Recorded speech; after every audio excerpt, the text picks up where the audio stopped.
mag masawa mano gwenge mag Mount Kenya kocho. Jogo iriwo gi Ben Gidhae gini, wan gi Josega Tutura, DJ Fatso, wan gi Sami Irungu, Martin Wanjanet gi jomoko mayando odhi limo DP. Jogi to gin to kendo gin obila. Matene gin gi right mar dhi kocha cha. But koro Samido kaka koro en obila, wachore onego bed non-partisan e weche mag siasa. Koro magi gik ma koro luwe kaeri, kendo koro kanyo wuok club ko owero one time, nyoko dhi maber ahinya gi jogo gi jotende makoro wabiro rito mondo wawinjane kaka bro bedo nyime kucho. Koro mane ma warito mondo wane ni Samido wachne biro chopo kanye, kata kotere anti-stock theft kono anti-stock theft ngeni mano chalo kaka ng'at moteri hardship area kochacha koro idhira kurima na gi jonjore ma nigi bunde molo mari, mane kaka wachore kuro ni jogo niga gi technology molo kata mar obila. Nyakoro mojo mano kama intiere kanyo yudo thuolo mar range to mana ochiw ler ne nyakoro mojo ma kono neno chenro ne kwa wacho kanyo ni en anti stock theft unit. Nyakoro mojo ok en anti theft en gima opogore ne johera ma mohero chamo ringo Joyce gi Sharon gini en anti stock theft, gini ok en anti theft cha ringo moro ma samoro imedo ga ujuri akani chame ken ka kwacha ko chame ka itiere malo machieni kodwa kata ka banya koro mojo weche gi pod thoth kama gintiere karka angwane ane ka achiel kachiel sa chelo seromo Joyce nego benda nyoka karka gi twak abendo warito ka neno ni welo donjo kae koso chalnade to kata ka poko rango mano ntiere tipo ma pono ka wanyalo neno ka ntiere weche maga magawa ma alam mar piny Kenya bende ibage achiel kachiel ang'wa thuolo mano mag rango gi achiel kachiel bende ka gintiere mano ka gin Safari Park okinyi makawuono e alam finya kidi ntiere kono ka ang'wa yude sa chelo seromo kendo ka ang'wa thuolo mar rango gi achiel kachiel ni kanyo to giteyo machalnade. Ruto advisors sued to refund millions for illegal offices. Magi wacho ni gina pise mabandia. Pise majikia ni jogi to da kure. Jogi timo tich mane. Ntie moko ka David Ndi, Moses Kuria, Dr. Monique Adjuma. Ntiere Harriet Chigai, ntiere Professor Edward Kisiangani, kod Professor Makao Mutua. Ikira moko vele mantiere karkae. Wacho ni kinde, ujo mako wacho ni giruto gina mana jok maketho pesa mago mag piny owacho kata piny Kenya kitamo rangi ekonomi pogore magintie. Ana nyalo wacho ni advocate ni nigi direction ma aneno kata ana nyalo yie kode nikech iyudo ka tije ma jogi tiyo onego bedi kata mana jotend migepe mopogore tiyo, kata mana PSS tiyo, kata mana deputy president onego beni tiyo, nitie kata mana NGOs mopogore manyalo tiyo tijni ma ok bed burden ne sirikal. Koro lawyer ni nyodhi kawacho nango ni onem gi kaji gin en list ma ji 14 ka monem ma nyakwa nyikwa Ramogi bro koyudo sabro ng'iyo wan Moses Kuria wan goro kaka kisewacho no David Ndigi ni ka magi jok mosechamo pesa sirikal gini to gima koro anyalo penjara ka japiny ni Ruto ni jatend piny nigi jotend migepe mopogore en gi international communities mopogore kendo en gi advisors, but improvement moko sectors moko japiny ok winj ahinya kaka sector mar thieth nigi issues ka nurses ni ng'anyo, dakteche ni ng'anyo, sector mar somo ni ka, but budget wato bedo strained gi advisors moko ma iyudo ka tijgi malong'o be ok yang ni jogi tiyo gang'o e sirikal. Koro lawyer ni aneno ka en justified mondo odonj ne sirikal kata odonj ne jogi mondo duok pesa machal kamano. nikech ibro yudo ka en millions mang'eny motigo do machulo jogi eki to returns to kwane return on investment onge nikech ma en investment ma jo Kenya chiwo ma taxpayers chiwo samoro kata mana iholo gope mopogore mondo wanyal sustain budget wa to return on investment to onge yudo ka somo pod nigi shida, thieth pod nigi shida, security pod nigi shida. Kenya ka nyewa neno ka MP nyobedo abducted ka MP moro ncho neg Kenya ka mama okoro pod wacho ni ka koro magi issues ma osebedo to budget to bedo strained gi advisors ma moko nyicho med mana machiegni koro ja piny penjore ni to jogi to tiji en ang'o. Advocate ni bo okwayo doho ni sama case ni dhi nyime kik jatend piny yier kik yiene sirikal yier advisors mamoko chung weche mag yier advisors ma ananeno kama en gima kotimore to bro konyo nikech adier okwa need advisors kamano nyokoro mo jong weche githoth anya mantiere kar ka ng'eni angawe gi kanyo to ng'eni weche mathoth pon tiere ka oting'o nyaka mago matimore e gazet mano ma iye ka machinglo mang'wa yudo thuolo mag rango kar ka iwacho ni weche mag jothum apologize or you will be cut off mana chiel mantiere kanyo to bende nyakoro mo jong ite ma iye ka ite mar 10 ka ng'isomo gimomiyo piny Kenya chano choro nyime chenro mag bedo kod obila mag piny Haiti kaka machielo bende gedo mag apeyni kongo apeyni Kindiki jalup jatend piny Kenya wacho ni apaya mano mawuok Isiolo kadhi Mandera mano iteno mar 10 owacho ni bobedo korumo higa mar 2027 bedo kanyo korumo nyokoro mo jwang mae ndara mawuok Ramu, Gari, Kobo, Kotulo, Tarbaj, Wajir, Samatar, Modogashe, Isiolo to chopo Nairobi. Ndara no bor 100 billion euro 10 km maromo 750. Osemuonya 100 billion. Bahane no ken ndara madhi konyo. Tingeno rom na mandara mabor. Ok kama chiegni. Mano dhi Kisumu giduogo. Idhi Kisumu miduogo. Aneno ka mano dhi konyo nikech gwenge go adier osebedo marginalized ma dhi yawo kata mana economy makono kata ka odhi muonyo pesa mang'eny kama but eventually odhi kelo dongruok e gwenge mondo gwenge go ndara no korumo Isiolo nyaka Mandera mano ng'eni counties ariyo ise connect to gin counties ma kocha to wang'eni gin counties ma dongo nikech population margi ok chal kaka cities ma wan godo koro yudo ka gin counties madongo in terms of land mass yudo ka gidongo makoro ma area ndara mabro enable kata mana goods gi services mopogore chopo ne jogo nikech jogo to asedi kuondego samoro inyano ni to kumantie ni be Kenya diet aneno ka sirikal sani temo kuma sirikal temo to wapuoyo nikech mato aneno ka dhi konyo gwenge machal kama ite mara prario koda chele mantie machilo maka wuon apologize or you'll be cut off jok mantiere kar kanyo en ng'ama mantiere kar ka pesa iolo koni ng'ato be ng'ado chalo ng'ama da ng'ado jothum moko maber kama gintiere paro mineno kar kanyo wanyanene ite mar 21 mano machinglo gazet makawuono an pachata neno ka konchiel waneno ka jalup jatend piny masani mano Kindiki en koro amwano tiyo gi pesa ma buying Mount Kenya otemo lo pesa otemo neno ni pesa uchopo kocha chama onyiew favor gi jopiny gi nja neno ka no luo kata mana jogo ma jothum mawuok e gwenge go mano host gi Karen kata kamano koro jalup jatend piny machon mano Gachagua to en koro chindo oamua ni threats emotiyogo nyiso jo piny ni jothumbe go koko apologize to mondo jo piny kik winj thumbe koro aparo ni mae gima itemo nyiswa ka ni nitiere ywaruok moro ng'ata achiel tiyo gi pesa ng'ata achiel to tiyo gi threats kamano nyakoro mo jong watieko gazet gi kanyo Ansel wach mari mogito bedi kaya mantiere ite mokwongo mar gazet mar The Standard RSF weapons trail mane wach mantiere kar kanyo koro mo jong gazet mar The Standard mago tiko sana mondo mi Joyce oduol thuolo mar donjo kar kae. Report mar UN yango ni Kenya itudo kod gige lweny mosebed ka iting'o gitere pinyno mano mar Sudan mabende osebedo gi kwe e kinde ma osebedo ka warango kata kotimo ripode.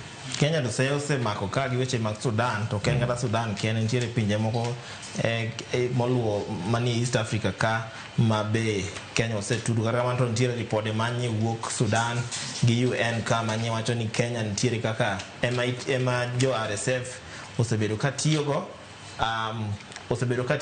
gi paw ndege wa Kenya ka transport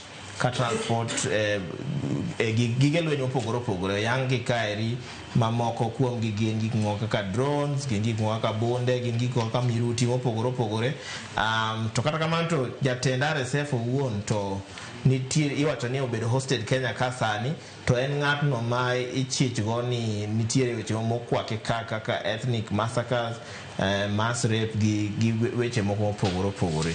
Koro maeri en keto Kenya kata sirikand Kenya kama tek ahinya nikech Kenya osene ga kaka a peacekeeping nation. Iyudo ka kata man Haiti wantie, South Sudan ne wadhi kocha cha, Somali ne wadhi kelo kwe kocha, Congo ne wadhi temo kelo kwe kocha. Kata kamano sani koro chal ka gima pinje moluoro wachako neno mopogore nikech chal ka gima wa interfere gi peace mani kuondego. Koro ji penjo ni agenda ma Kenya kuondego en ang'o ma Kenya dwaro kuondego ma jo piny penjore, o kata jo piny kende kata mana international communities kaka UN gini gi mamoko penjore ni to jogi ma weni gini jogo ma ng'iyo kwe to kendo koro paw ndek gi ema koro itiyo godo kaka yo ma tero gige lweny e pinjego.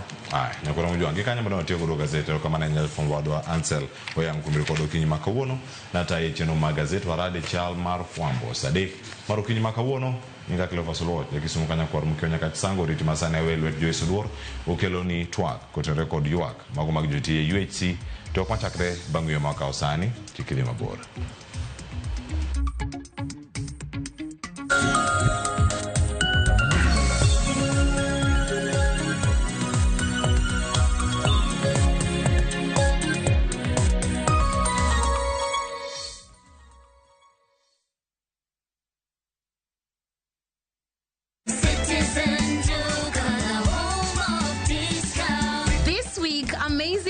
Await at Mama Soko with Citizen Duka. Get skuma at 29 from 35 shillings, watermelon at 75 from 85 shillings, and long bananas at only 79 per kg from 89 shillings. It's simple. Dial *487*5#. Select the product you want, make your payment, and pick up your basket at any Quickmart supermarket near you.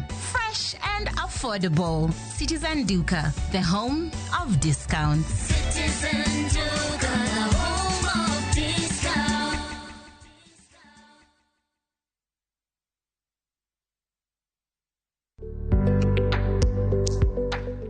Kiki pari ewi bedo gi loch, mak mana niti matek ibed jalno mani gi lony, bang'e to loch biro mana luwi. Oprah Winfrey. Grow biashara yako by using your M-Pesa till to get Uliza Biashara. Enjoy easy application na instant approval. Ipate kwa M-Pesa business app ama dial *234#. M-Pesa.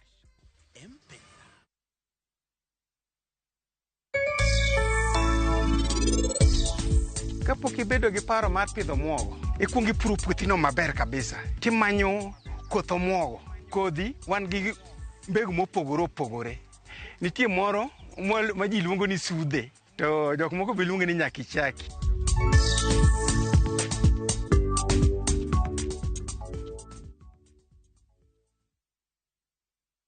Step into history and uncover the wonders of Egypt with View Travel in 2025. Starting from $1,467 per person sharing, enjoy 4-night full board stay, Nile cruise dinner in Cairo, explore Alexandria, Kite Bay Citadel, Library and Farouk Palace, marvel at the Giza Pyramids and Great Sphinx, visit the legendary Suez Canal, indulge in 5-star lunch and dinner experiences. Visit viewtravel.com or call and WhatsApp 0703-254-254. View Travel. Dream, explore, discover.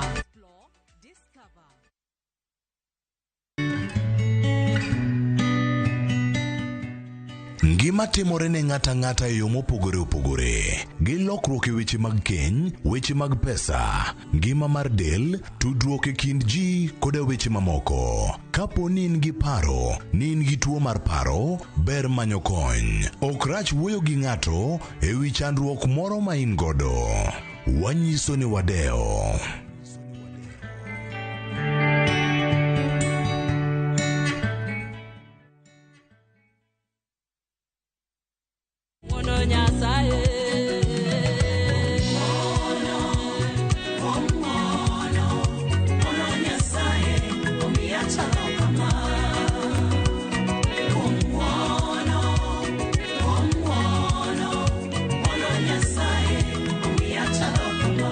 Rosemary Ogonya, mingoni yudwenda ni kaka sikiza kodni, di star aboro achiel ariyo, star abirio aboro angwen hash. To parie niya, Ramogi TV en audio wer duto te. Ramogi. Regulation occurred through Gimilogi public participation. Be ikori mar donjo matut e weche madongo e Uganda wa. Mibadhi ma wuke NTSN ng'eny seriously. I have to say this. Wanono weche siasa kod weche mamulongi ma jopiny. Sama gigo nyaka japur. Nikech japur ni obro puro kande ni otere kanye. Buch jopiny en kama wamiyo pek paro kachiel kod nonro ma intiere godo. Wan gi chike mabeyo matayo gige waduto te. Ok diam lochnya every time ka ng'ato dwaro to waloko chike. Nyinga Trevor Ombija jandingo panga jonyakach dendo nombija taya nyakwer guok kocha pesa. Wanere kelo. Tich adek ka tich adek, sa adek otieno, mana Ramogi TV.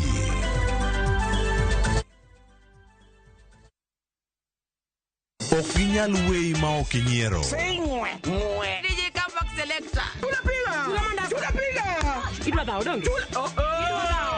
Idwa gori. Adwa timo ni maandamano maduong' e Kibong'eni ano. Mama idhi ka polis timang'o. Ka yieng' tachana. Ibiro tenda kama ni chaya donge. Dhano otamo Nyasaye. Ok jaduong' ba. Jensa. Macha wich kut mani kelonwa. Ibiro timo what?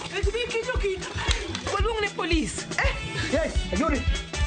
Nyarkochia, tich abich ka tich abich, sa achiel gi dakika 55 otieno, mana Ramogi TV.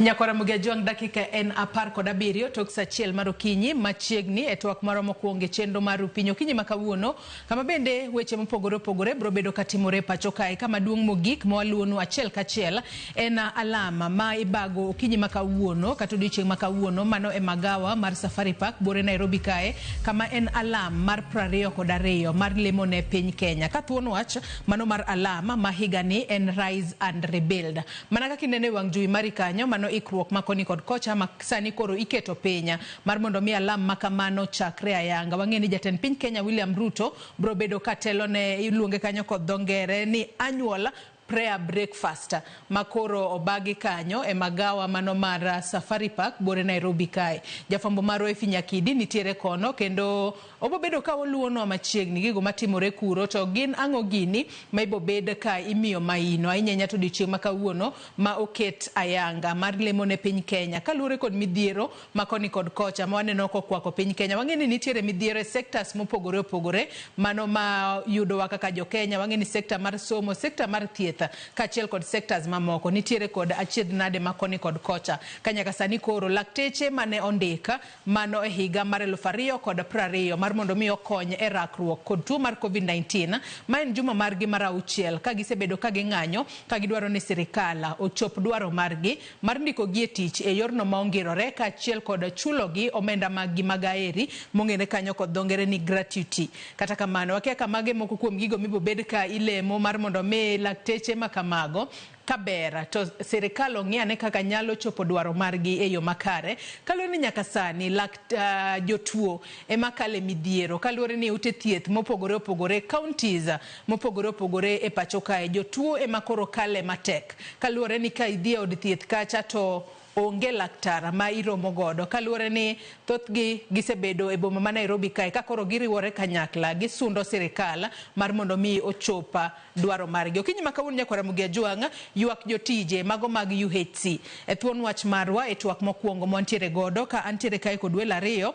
Antiere kod Nicholas Odipo, jakom maduong' mar Kenya National Union of Medical Laboratories Officers Manoku Namlo, kaachiel kod Bencliff Agala ma en nas matiyo e UHC e county ma Tana River. Oyawre Nicholas Odipo, ichio nade kendo machiegni twak? Oyawre ahinya Joyce.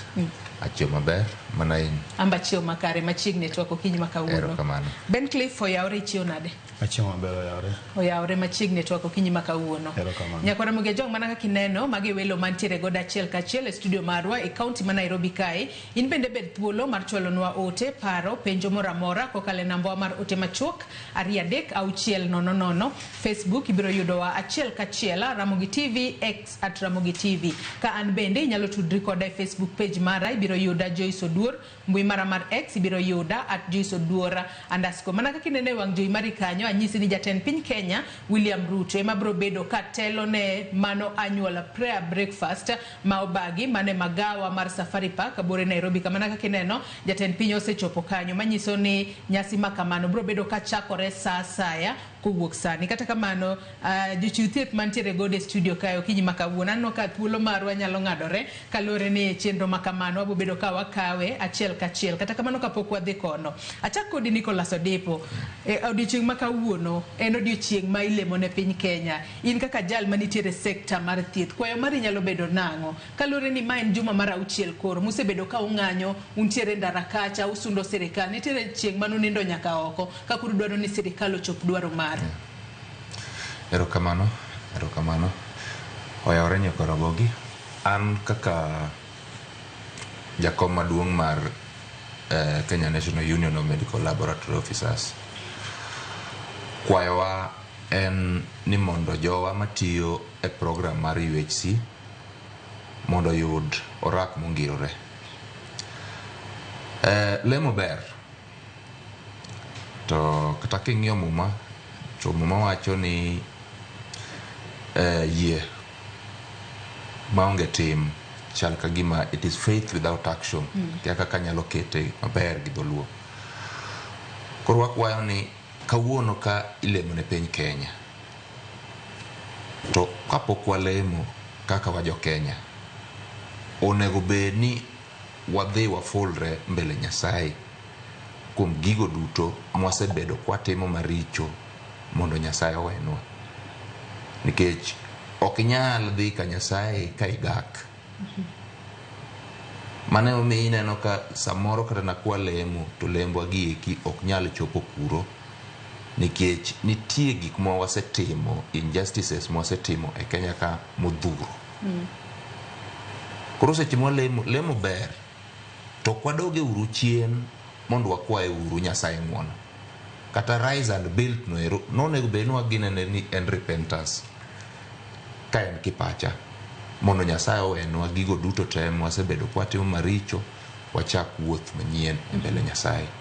Yes. Bencliff, in korka kori in kaka jal manitiere sekta mar thieth achiel kuom sectors mantiere kod achiedh nade maduong' ahinya e pacho kae kaluwore kod ng'anyo ma kinde ka kinde mosebedo kwaneno. Jumbe 6 ok en jumbe matin kata ok en ndalo matin ka osebedo e ndara kacha matin ni chenro mag thieth ochung' kar tiendgi e ute thieth mago mag piny owacho. Kwayo mari debed nang'o odiochieng' ma kawuono ma ilemo ne piny Kenya kendo jatend piny ema otelo ne alam ma kamano?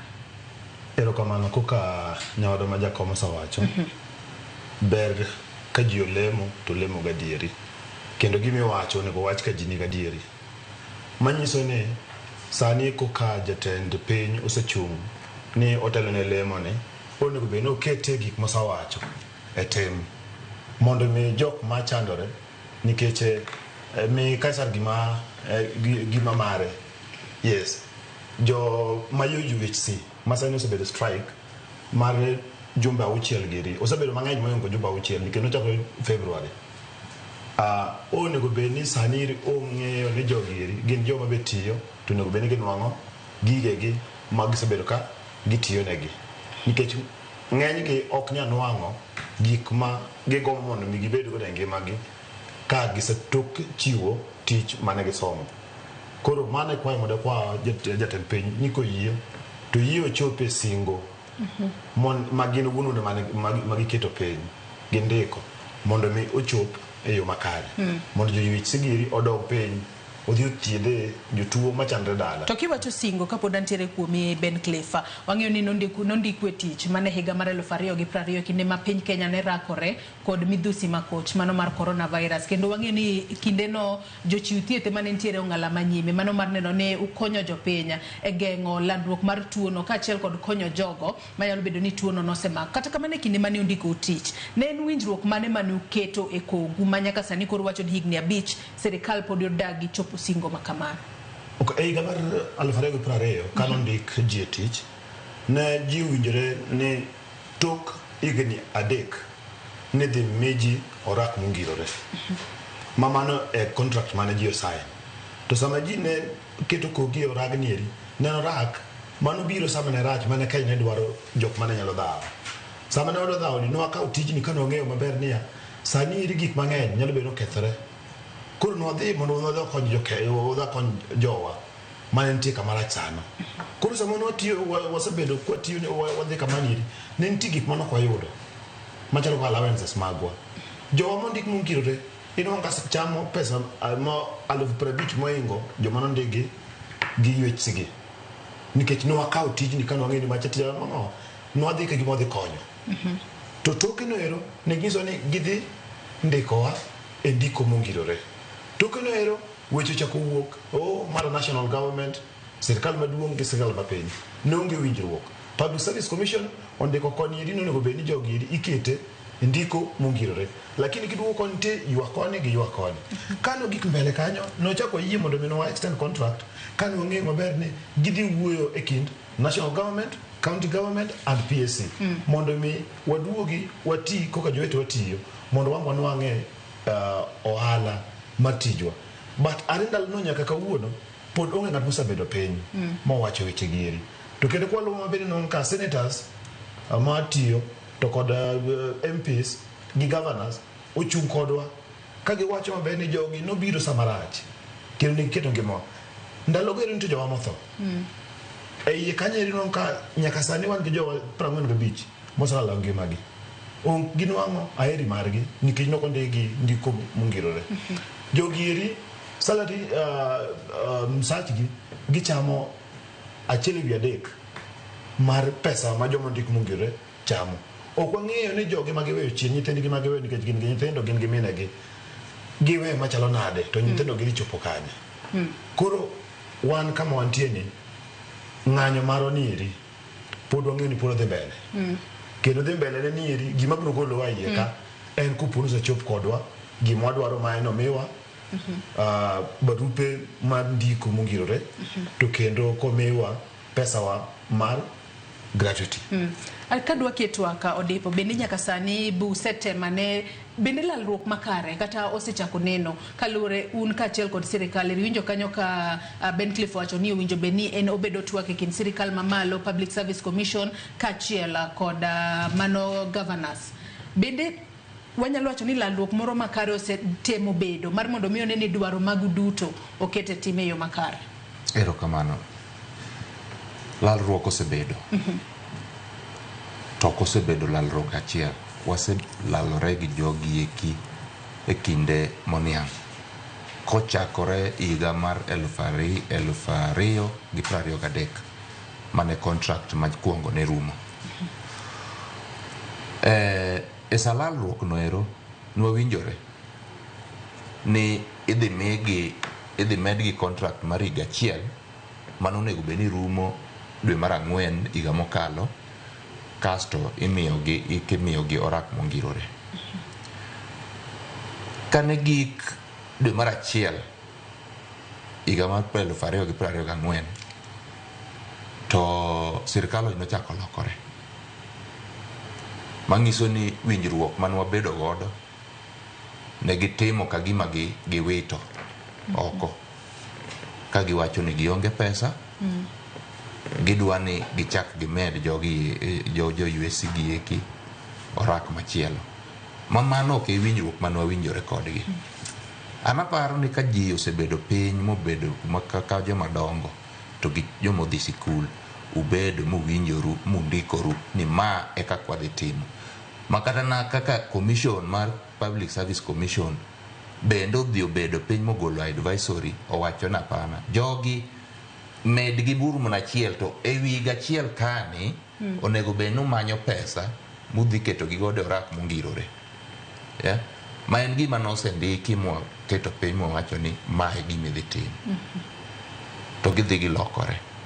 Koro ka gilokore, ing'en Kenya ka endi nigi timbe moko mag ongielo. To ok wan jok moko ma straight forward. Mane momiyo ineno kaka koro walemo kaka walemo ni eri. Samoro ng'ato nyalo goye lemo ni eri gi chung'. Nikech ang'o? Kan wasewinjore ma Public Service Commission ma en commission manie constitution ma Kenya. Ma advisory ma gikelo en advisory ma binding. Kendo gigolo advisory no koluwore gi pend chik kaka chik owacho nonego bed ni gitiyo. To jogi biro nwa jo governors to giwacho nwa ni ne nitie summit mane gin godo mane gibede gi ker to gi governors 47. Kaso giwacho ni e summit no ne giwinjore kendgi kigin ma wan kaka wan jotend mag riwruok mag jotich ne ok wabede e summit no ero. Giwinjore ni mondo jogi ochako medgi orak mar higni 2. Yeah? Koro idogi penjori ni to summit maonge ei katiba wa mar Kenya to gi advisory mar mowuok e commission manie constitution man monego beni itiyo godo. Nikech gin jo siasa to kendo giwinjore ni gi joma tek ginyalo wilo lwet ji ka mondo gima gidwaro ne modhi mbele. Ne gidhi ma gimiyo jo UHC gieki. Mosainya kuom ng'ade Nicholas. Ing'isa ni wadhi achiel kachiel nyaka e magawa mar Safari Park kama odiochieng' ma kawuono ilemo ne piny Kenya. Gi thuolo ni aneno kanyo ka speaker mano mar od bura mamalo Moses Wetangula dwa loso. Wang'eyo ni jatend piny Kenya William Ruto, speaker mar od bura mamalo Moses Wetangula kaachiel koda speaker mar Senate Amason Kingi, governor e kaunti ma Nairobi bende osechopo. Kata kamano owinjane kaka Moses Wetangula loso. Speaker of the Senate Amason Kingi, Speaker of the East African Legislative Assembly, present here with us, Your Ladyship, the Chief Justice and President of the Supreme Court of Kenya, Martha Koome, Governor of Nairobi, Sakaja, the leadership of the two houses of Parliament, Honorable Ichungwa, Honorable Junet, Honorable Aaron Cheriot, and Honorable Matzayo, our whips. Our guest speaker, Rick Bolden, from the United States of America. Cabinet ministers present, PSS, invited guests, and our host congregation members of Parliament. We welcome you here today, and I hope those who will speak before me have established the protocols. In the interest of time, you'll just ride on that. Honorable guests present, our choirs, our youth team, fellow Kenyans watching us today. It's a great pleasure for me to stand before you today at this historic and important event of the 22nd National Prayer Breakfast, a fellowship occasion and tradition that not only strengthens our national unity, but also reaffirms our enduring conviction that the destiny of our beloved country is firmly anchored in God. To begin with, allow me to commend the Parliamentary Prayer Breakfast Organizing Committee for its exemplary leadership under the Honorable Samuel Chepkonga MP and Senator Daniel Maanzo MP, who co-chair the National Prayer Breakfast Committee, for their steadfast dedication in organizing this sacred gathering. I'm pleased to note that the National Prayer Breakfast has over the years evolved into more than just an annual tradition. It has become a spiritual pillar, a solemn moment when leaders from across the political, religious, and social spectrum gather to seek divine guidance, renew our sense of purpose, and recommit to the values that bind us together as a nation under God. Indeed, our Constitution, which we hold sacrosanct, has a preamble that acknowledges the supremacy of the Almighty God of all creation. Your Excellency, honorable members, ladies and gentlemen, this year's prayer breakfast, as themed Rise and Rebuild, calls upon all of us, both leaders and citizens, to awaken to a higher sense of duty, stand united in purpose, anchor our aspirations in faith, resolve, and to rebuild our great nation. It's a construct that obligates all of us to lift our country to a new level and standing. The work of rebuilding the nation is a duty for all of us, and not just that of the government.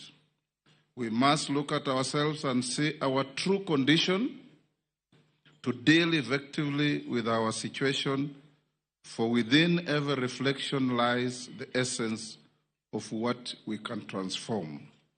Our socio-political and economic development must be underpinned by a value system where respect for all and among all should reign. We must hold dearly values such as respect, truth, love, justice, dignity, hard work, and equality. Your Excellency, ladies and gentlemen, as the Bible in the book of Nehemiah 2:18 reminds us, then I told them about how the gracious hand of God had been on me. They replied at once, yes, let's rise up and build. So they began this good work. Today, the gracious hand of God is on us. Let us rise up and build our nation. Your Excellency, ladies and gentlemen, in the same vein, like the people of Jerusalem who rallied to rebuild their broken walls, we are also being called individually and collectively to rise and rebuild the spiritual, economic, moral, and political foundations of our republic. This rebuilding, however, is not solely the work of hands. It is first and foremost the work of the heart, the mind, and the spirit. It requires unity, faith, integrity, fidelity, and above all, hope in the enduring providence of God. Under the leadership of Your Excellency, our nation is charting a deliberate course towards renewal economically, morally, and institutionally. It is upon us as leaders, with the people's trust, to build with integrity, to lead with courage, and to serve with humility, knowing that with God, all things are possible. Your Excellency, honorable members, ladies and gentlemen, we meet at a time when our nation is steadily navigating complex socioeconomic dynamics. We are all enjoined to support the government of Kenya as it continues to make deliberate and sustained efforts to ease the cost of living for the citizens, manage public debt responsibly, create significant opportunities for our youth. These are not simple tasks, but they reflect the administration's resolute commitment to economic stability, inclusivity, and long-term prosperity.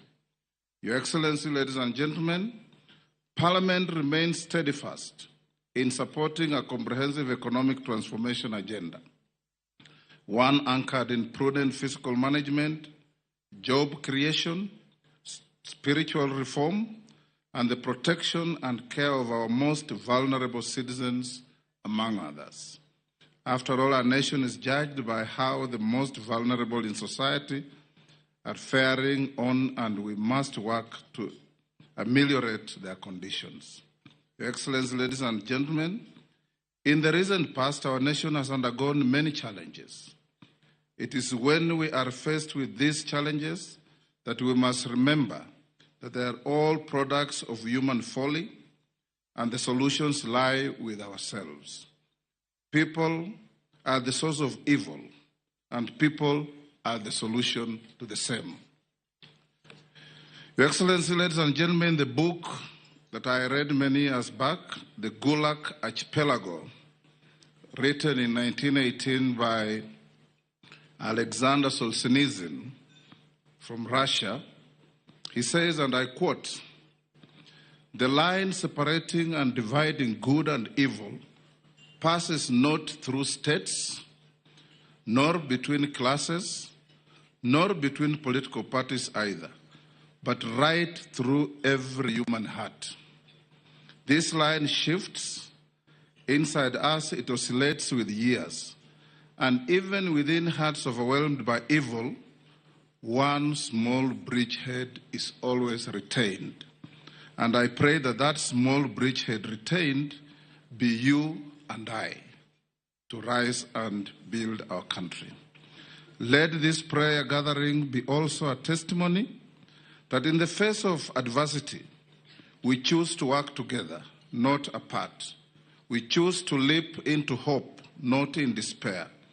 We choose to rise and not to sink, and not to retreat, but to move forward.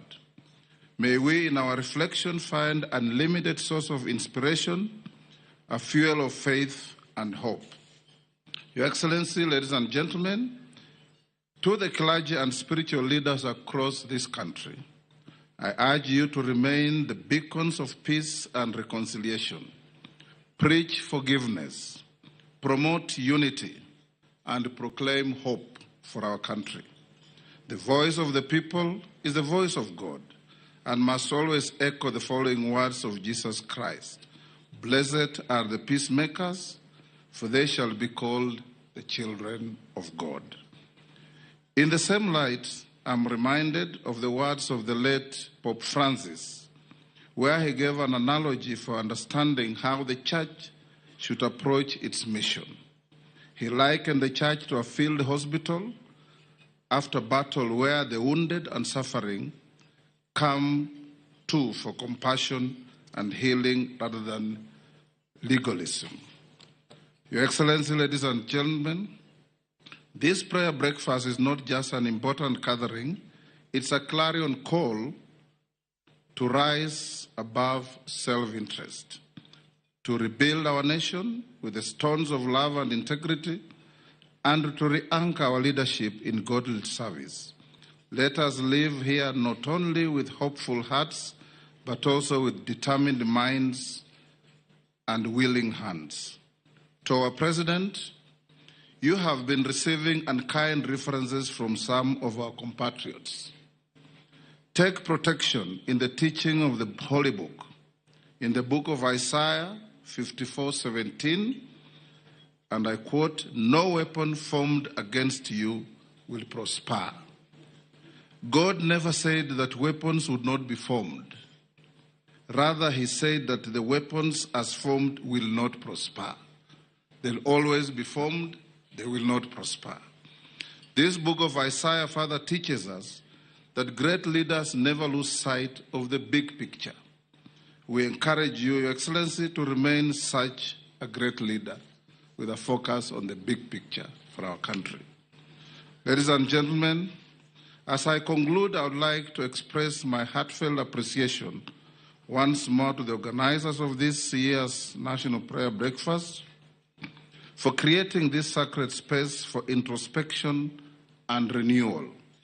May this day stir in us a deeper commitment to serve our country with honor, wisdom, and the absolute reference to God. Let me acknowledge the presence of our clerks of the two houses with whom we constantly work to make these things happen.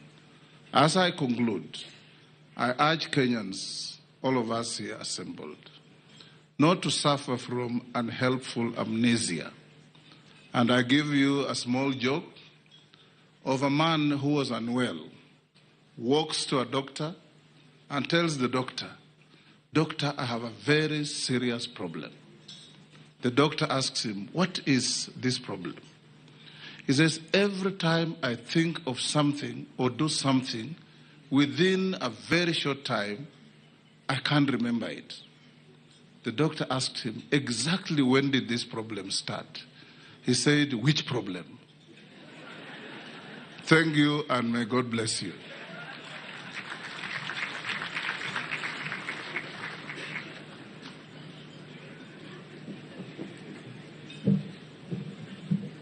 Thank you very much, Mr. Speaker.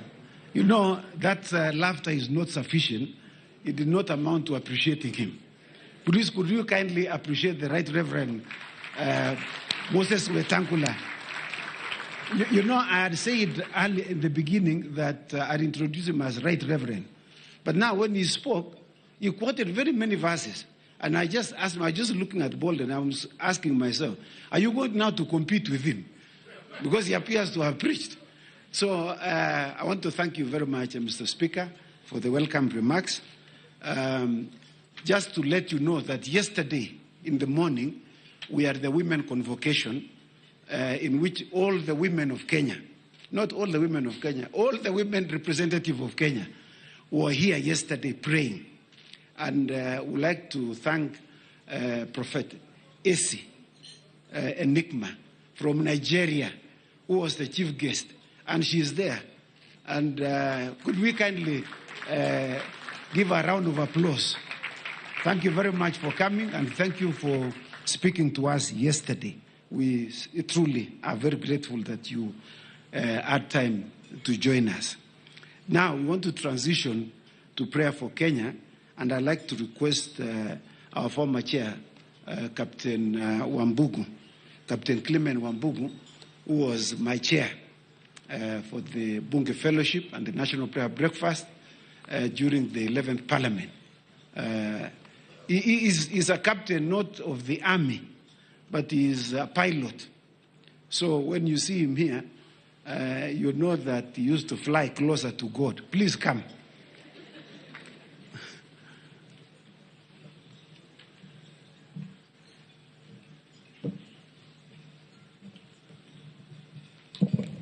Good morning, Your Excellency, the President of the Republic of Kenya, First Lady, Deputy President, all invited guests. I say again, good morning and praise the Lord. Yeah, I'll go straight into reading the verses for this morning,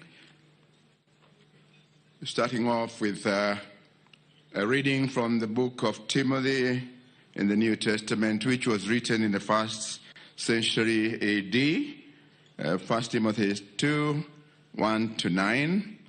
And I start, I urge then, first of all, that petitions, prayers, intercessions, and thanksgiving be made for all people, the kings and all those in authority, that we may live in peaceful and quiet lives in all godliness and holiness.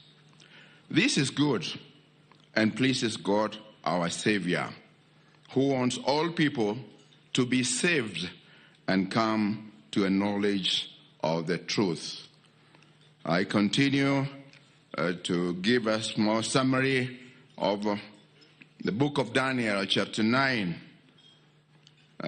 which was written in the 6th century BC, Daniel 9, 1-19.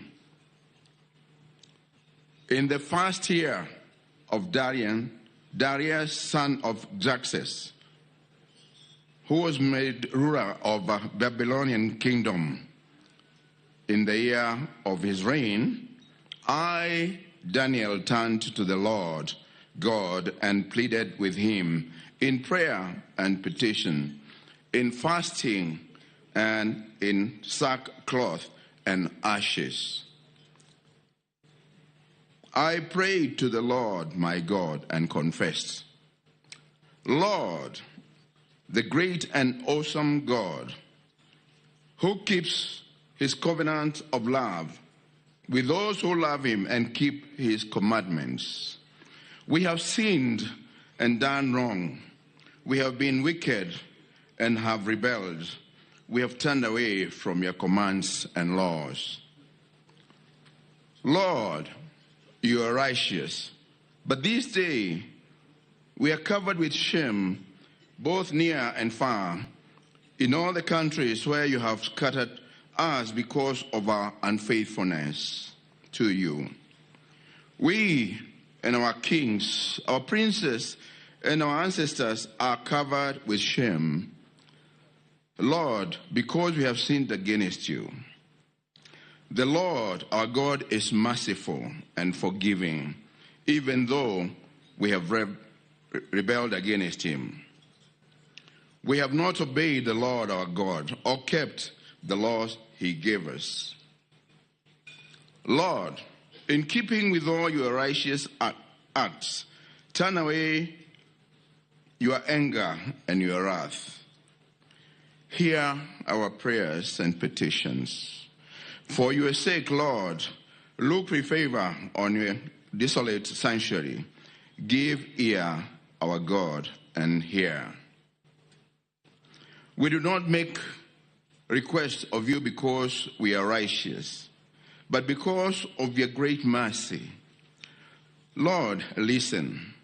Lord, forgive. Lord, hear and act for your sake. My God, do not delay, because your city and your people bear your name. That comes to the end of our reading, and may God bless you.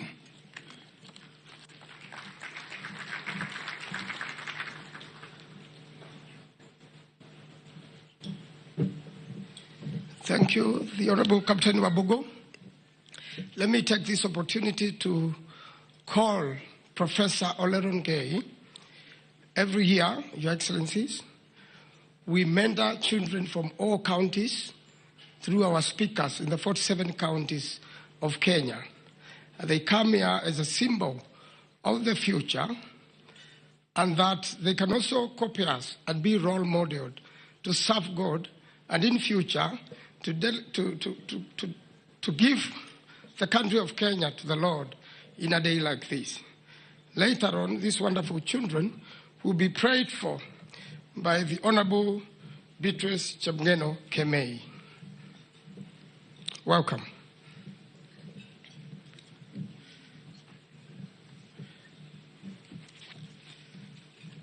Your Excellencies, these children have been sponsored by the 47 speakers of the county assemblies.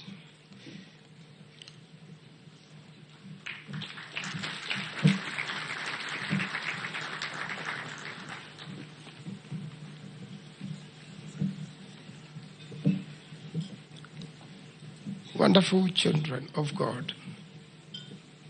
Jesus said, "Bring the children to me."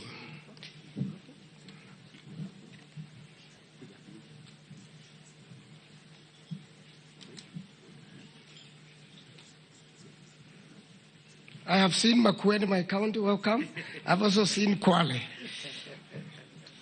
And all the counties are here. Welcome, Professor Oleronke.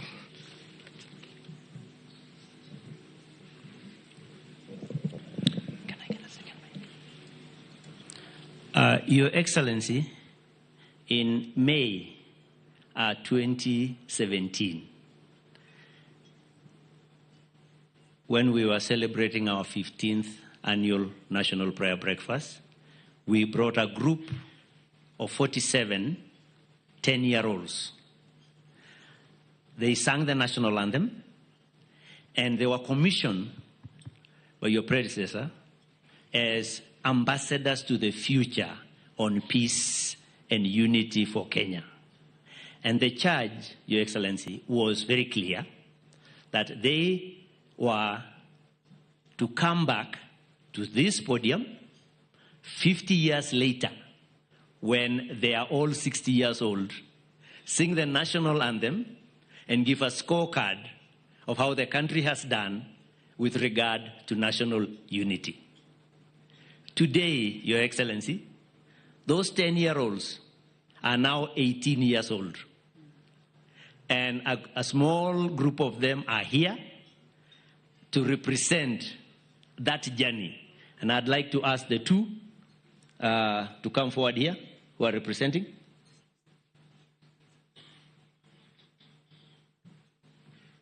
Just to say something briefly to us about this journey, that they are now young adults and they would like just to say a word for us today as they turn 18. Your Excellency, the President of Kenya, the Deputy President, distinguished guests, all protocols observed, good morning. My name is Levi Mumu Macau. I am 18 years old. And my name is Naipei Turis Mututwa, and I am also 18 years old. Today, I stand before you representing the 10-year-old children that you now see on your screen. I was among the 10-year-olds that you see, and today, my generation and I are 18 years old. We are young adults and grateful for the opportunity to represent our generation in shaping the future of our country. We are also grateful to the National Prayer Breakfast Organizing Committee for coming up with this mentorship idea that is now a great pillar. It's from this great initiative that we, the then 10-year-old children from State House Primary School, got the opportunity to become the flag bearers of this weighty but very important national responsibility. This responsibility before us is great, and you have embraced it. One thing is for sure, we will not and we shall not let down our generation. We shall faithfully report and give interim feedback on this 50-year journey. Every 10 years, get ready, because we shall be back here. We shall be on this platform to give an interim report. When we turn 20 years old, which is 2 years from now, we shall be there. We shall be here again to give our first interim report. So today, tumekuja kuwasalimia tu in person.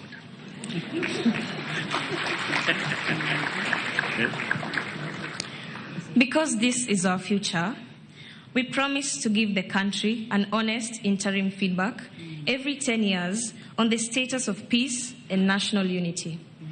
Just like all of you gathered here today, we are praying for the success of our country today and in the future.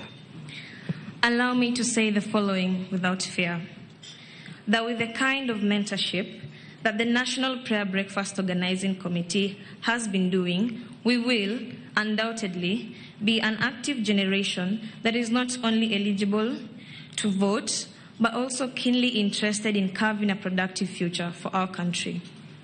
May God bless you. May God bless our generation. And may God bless our country, Kenya.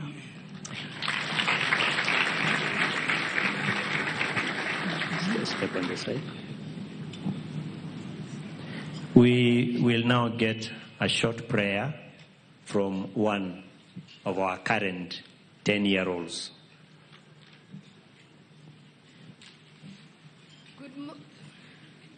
Good morning, everybody. My name is Elionai Achayo. I am 10 years old and I am the governor for grade 5 in Sitam Schools, Woodley.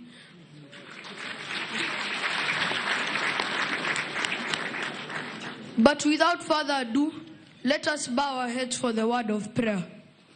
Dear Heavenly Father, we thank you for this blessed day.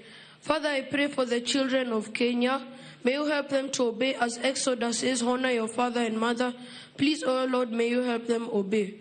Father, I pray for the parents that they may be wise enough to raise their children in the fear of the Lord. Father, I pray for the government that they may passionately love our children and that we may all be blessed in our country. In Jesus' name I pray, amen. Thank you. And now we get a concluding prayer from Honorable Kemei.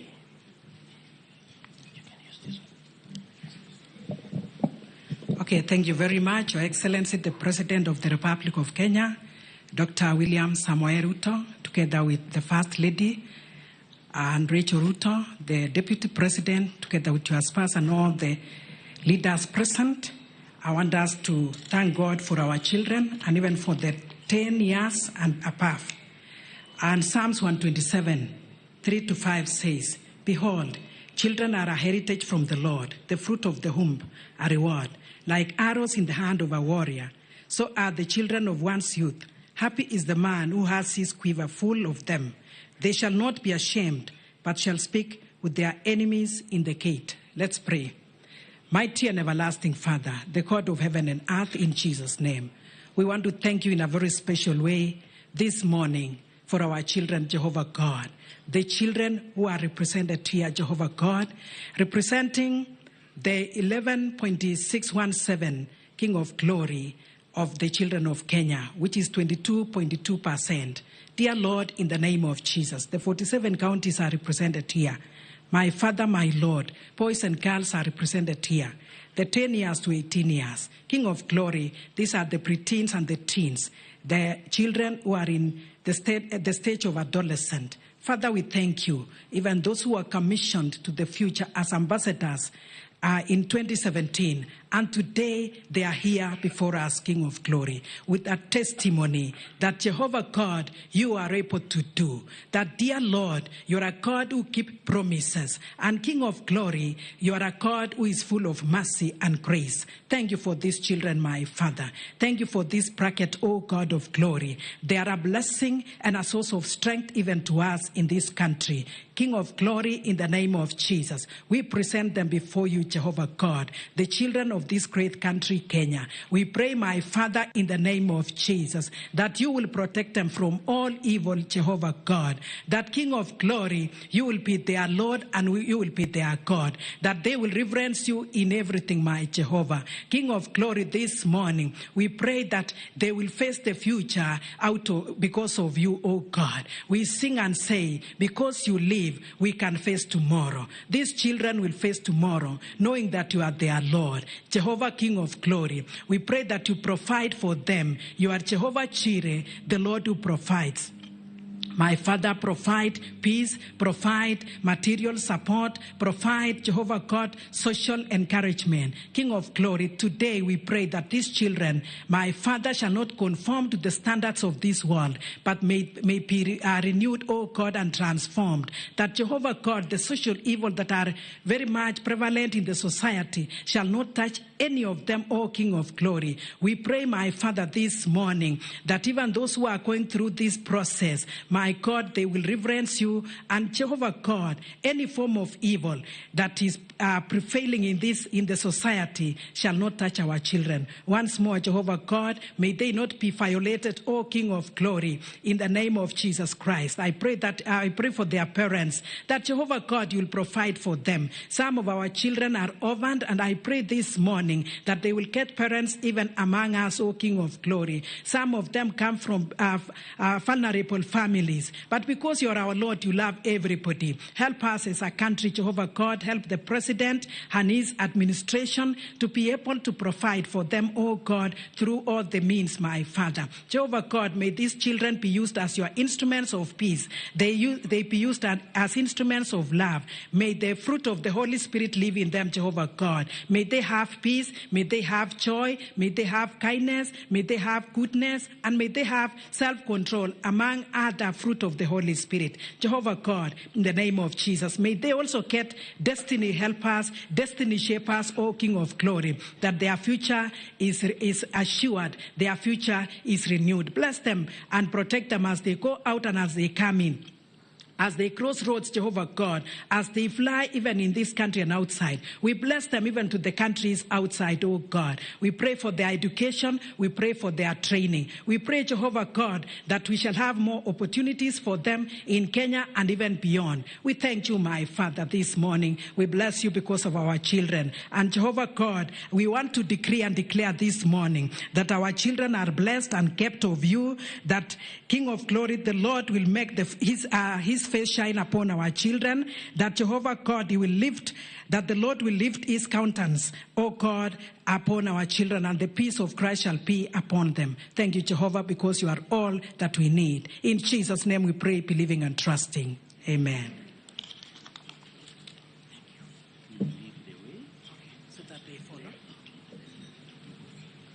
Follow him.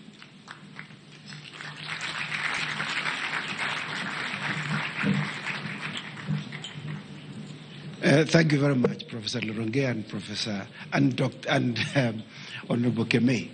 You know, in my times, whenever I am in my constituency, that is not a correct and sufficient round of applause. I would use my hands and my legs. But since I'm not in my constituency, the president is here, you know, I can run into some problems. So please, can we give a round of applause to the future of Kenya?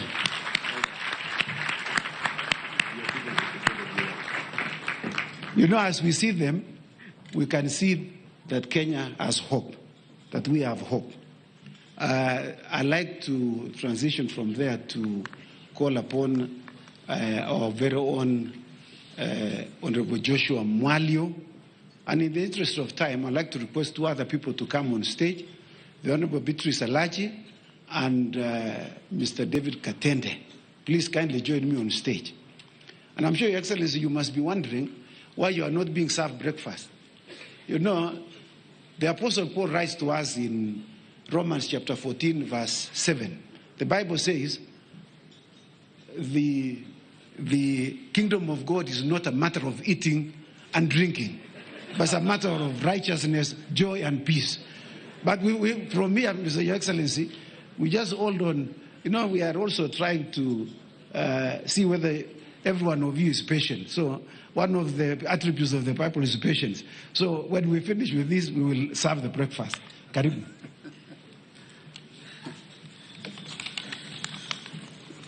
Your Excellency, the President of this Republic and his deputy, I'm privileged to read from the book of Philippians chapter 2 onwards about leadership.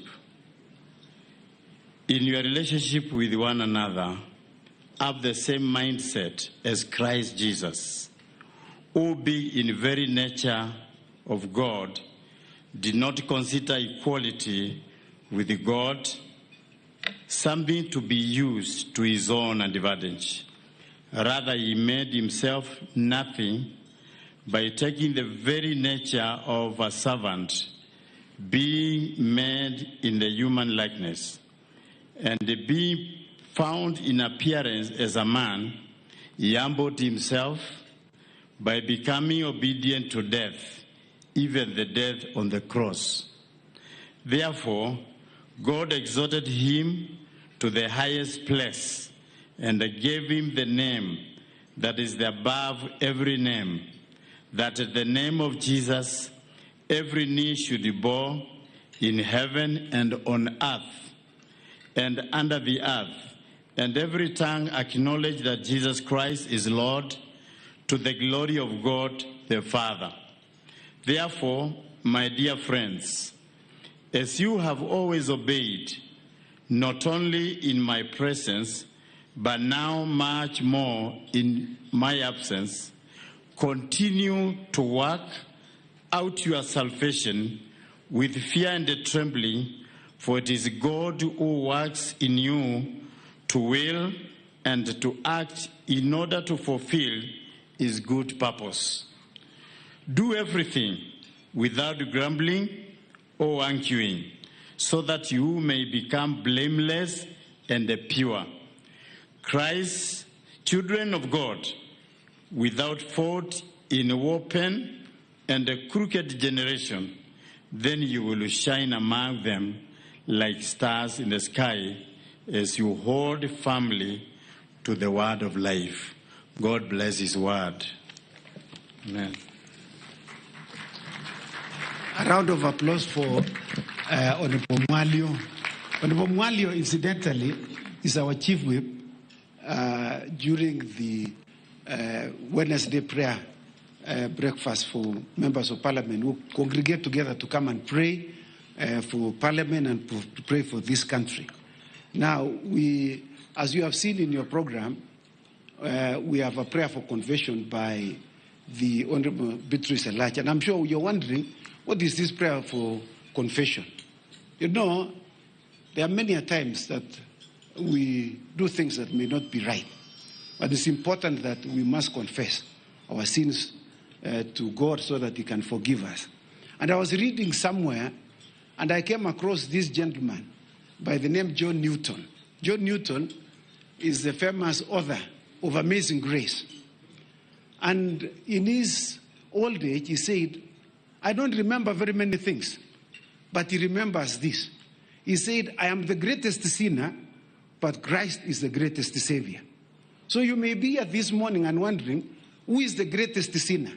The one who is truly here this morning. My name is Samuel Chepkonga. I am the greatest sinner, but Jesus is the greatest Savior. And so this morning, we want to confess that we have sinned and we need God to forgive us of our sins, because we have great faith in a great Savior. And I'd like to call upon the Honorable Elachi to come and pray for us. Karibu.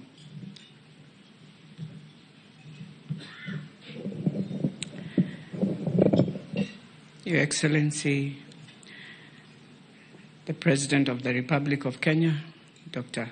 William Samoei Ruto, the Deputy President, allow me to ride on all protocols and to pray to God in heaven to give me the grace as we pray.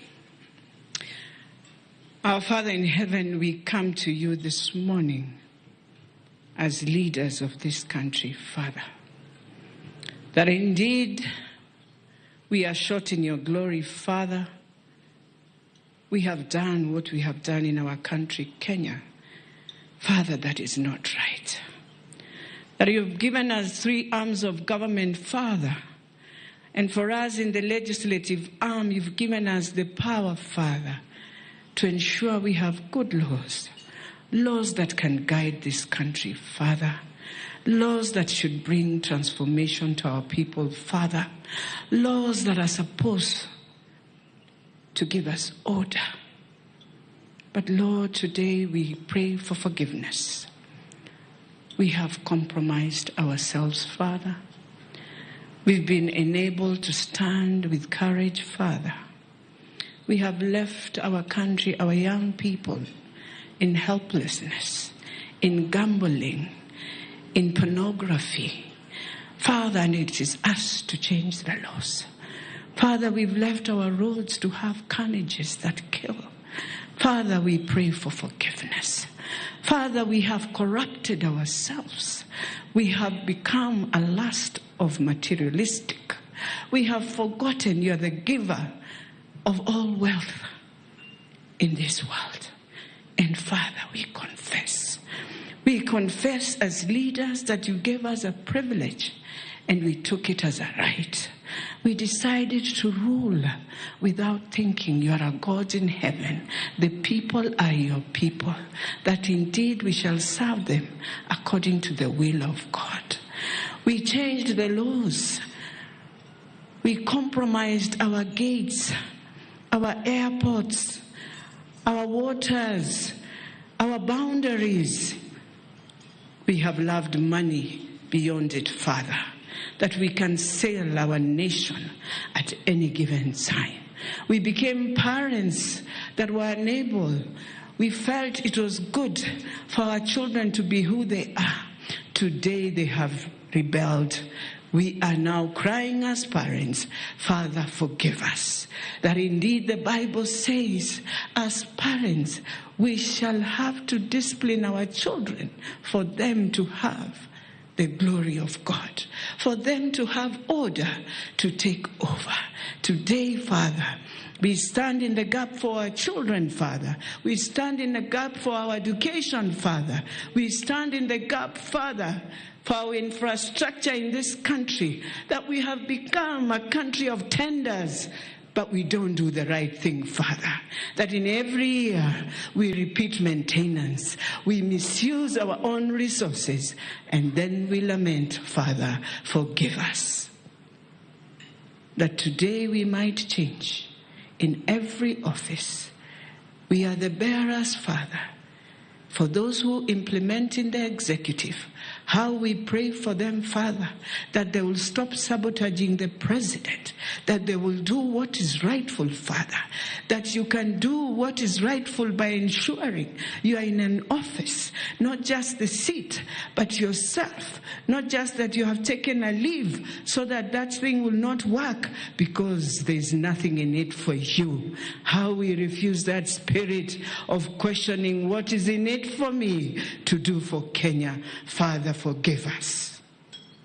And Father, we pray that this social media that has decided to run our country, Father, that spirit, my Father in heaven, we want to confess as the legislators that indeed we must sort out that sector. And Father, we shall have courage to stand and believe in what is good for the country, what is good for our generation, what is good for the future of Kenya. Father, forgive us. That the ethnicity in our country, that we look at things, we look at our politics in a manner of tribes. Father, forgive us. The blood guilt that we have carried because of politics, because of elections. Father, forgive us. And Father, we pray, and we know we are not worthy in your eyes, but we pray and we know that God, you're a God in heaven who forgives. You're a God in heaven who knew at this season, at this time, we shall serve Kenya. We bring the president unto you. We bring the teams that work under him unto you. We bring the county of Nairobi unto you. That it is the gateway that we see today. That it will flourish as the gateway of Kenya. That it will flourish as Jerusalem of Kenya. And therefore, we refuse the spirit of disorder. We pray that in orderly in heaven, in orderly in Kenya, in orderly in East Africa, and in orderly in Africa, that our resources will help our people, will remove our people from poverty, that we will stop the spirit of hunger, spirit of using our people because we want to have money from outside, external, that comes and destroys the country, that our resources, our revenue, our shilling will be a blessing, but not a curse on us, my Father. I bless you and I thank you. In Jesus' name I pray.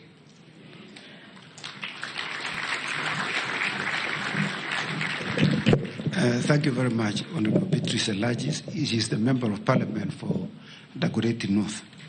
And now I'd like to request Mr. David Katende to pray for leadership in Kenya. Mr. David Katende is a former CEO of Davis and Shatcliffe. You know, we are supported. We are not the only ones who pray in Nairobi, but we have prayer groups who meet in various places. They meet in Muthaiga Club, they meet in Karen Club, they meet in Nairobi Club, and he's one of them. And so we thought that he should pray for the leadership coming from the private sector. Mr. Katende, please kindly come and pray for us and pray also for the breakfast. Let us continue in prayer. Our Father, this morning, we humble ourselves before you. You have heard the confession that has just been prayed. You have heard the sins that have been confessed. And we're reminded of your word that says, if my people who are called by my name will humble themselves and pray and seek my face and turn from their wicked ways, then I will hear from heaven and I will forgive their sin and heal their land. So this morning, Lord, as we come before you, in obedience to your word, we want to pray for our leaders. And we ask in humility that first of all, you would give each and every one of us who are present here and those who are following online, give us a right heart before you. Help us to see things as you do, to see our country Kenya as you do. Help us to have your perspective through all of time. Lord, to be honest, much as many of us or some of us would want to pray down fire and brimstone to be poured on our leaders, we recognize that they are human like the rest of us. We are reminded to never seek to avenge ourselves, but to leave room for the wrath of God. For it is written, vengeance is mine. I will repay, says the Lord.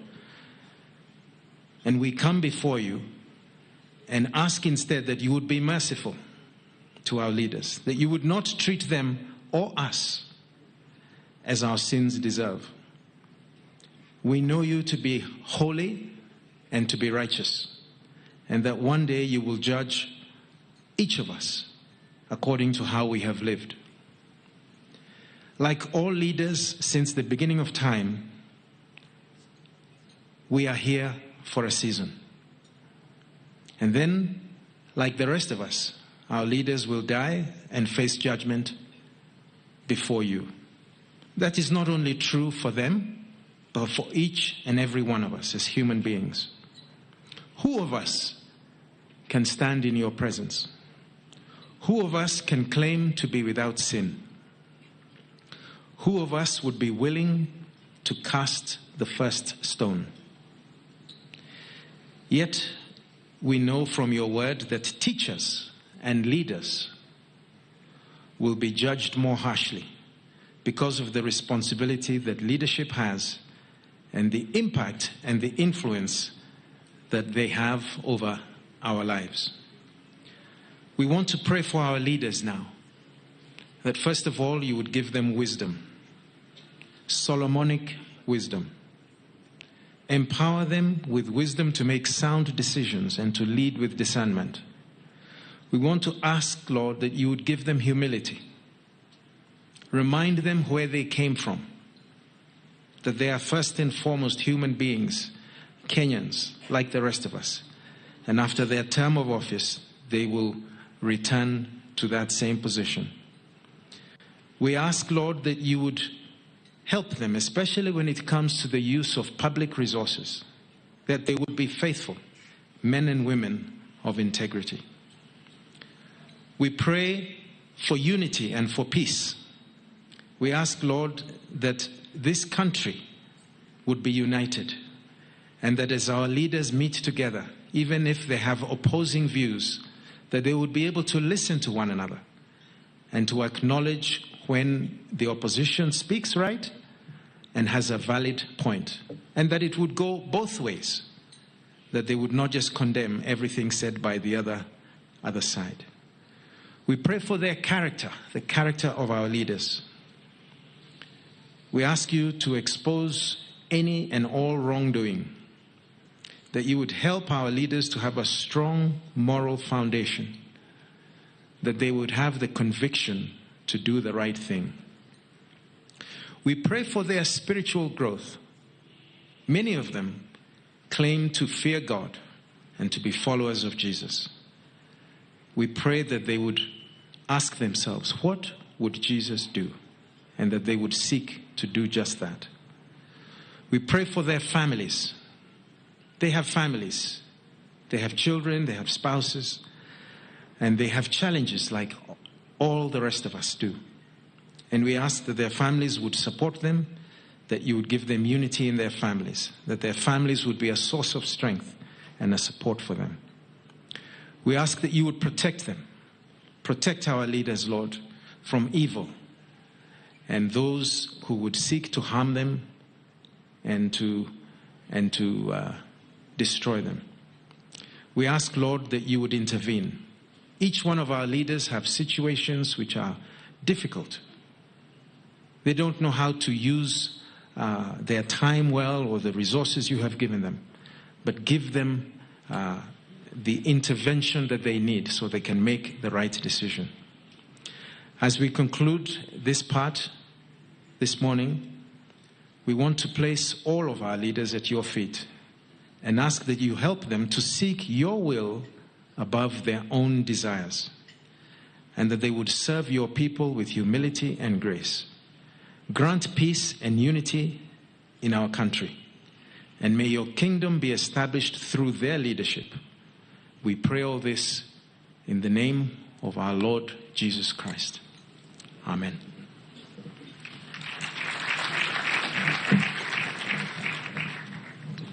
Thank you very much, Mr. David Katende, for that prayer. And before breakfast is served, shall we pray? Our Father, we thank you for the provision of food that you have laid before us in our tables and even on the side. We pray that you bless it to us as we take. In Jesus' name I pray. Now, may breakfast be served. They have been ready for some time watching us, but please kindly move to the tables. And now, I'm asking the members of the Bunge Fellowship Choir not to eat. Please come on stage. We will look for food somewhere else. The Honorable Soro and your team, please kindly come. You know, we also sing. We also sing, and you may be wondering whether it is true. It is actually true, and you will see it. Honorable Soro, please come.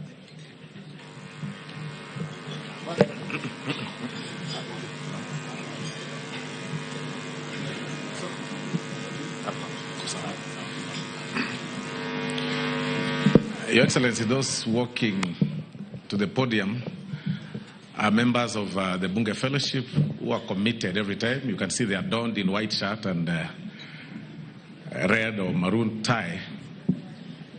The ladies in blue.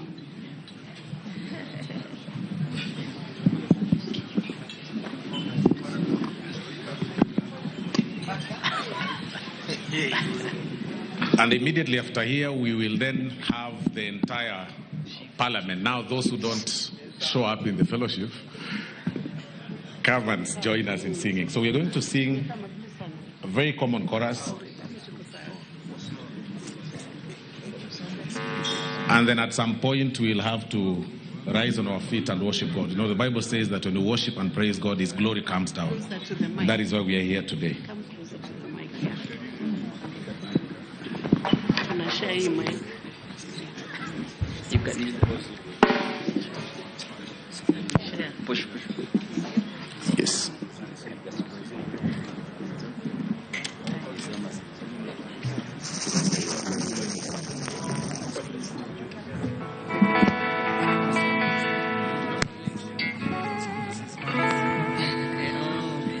One, two.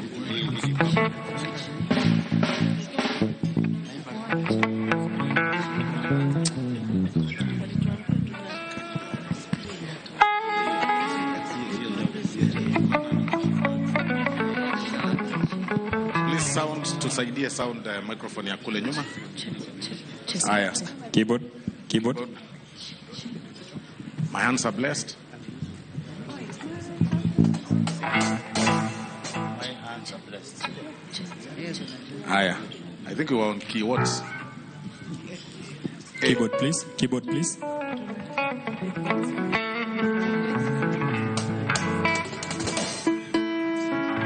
One, two.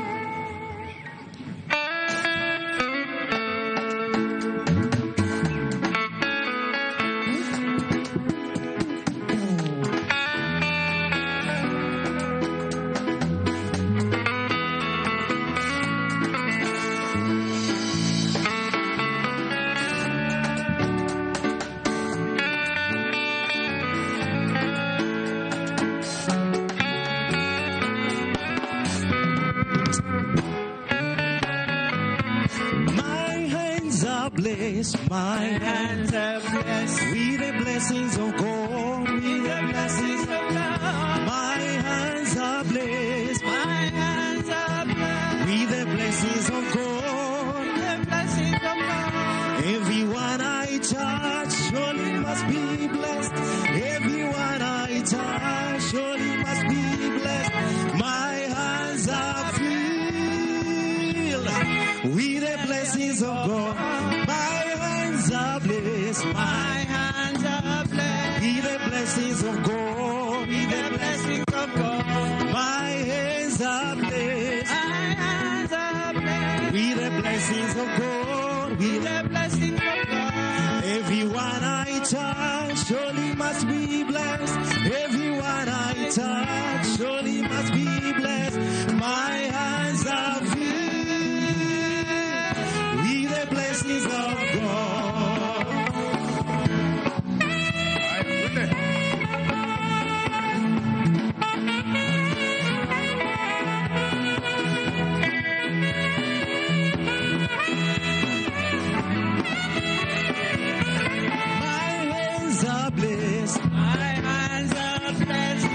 Blessings of God, with the blessings of God. My hands are blessed. My hands are blessed with the blessings of God, with the blessings of God.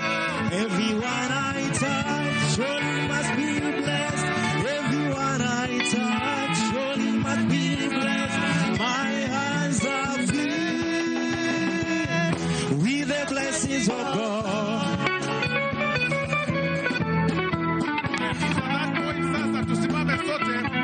If you believe that your hands are blessed, you say hi to at least 5 people around. As your hands are blessed, please say hi to people. Today, give me interlude. My hands are blessed. My hands are blessed with the blessings of God. Say hi to 5 people. My hands are blessed. My hands are blessed with the blessings of God. Everyone I touch surely must be blessed. Everyone I touch surely must be blessed. My hands are filled with the blessings of God. Everyone I greet surely must be blessed. Everyone I greet surely must be blessed. My hands are filled with the blessings of God.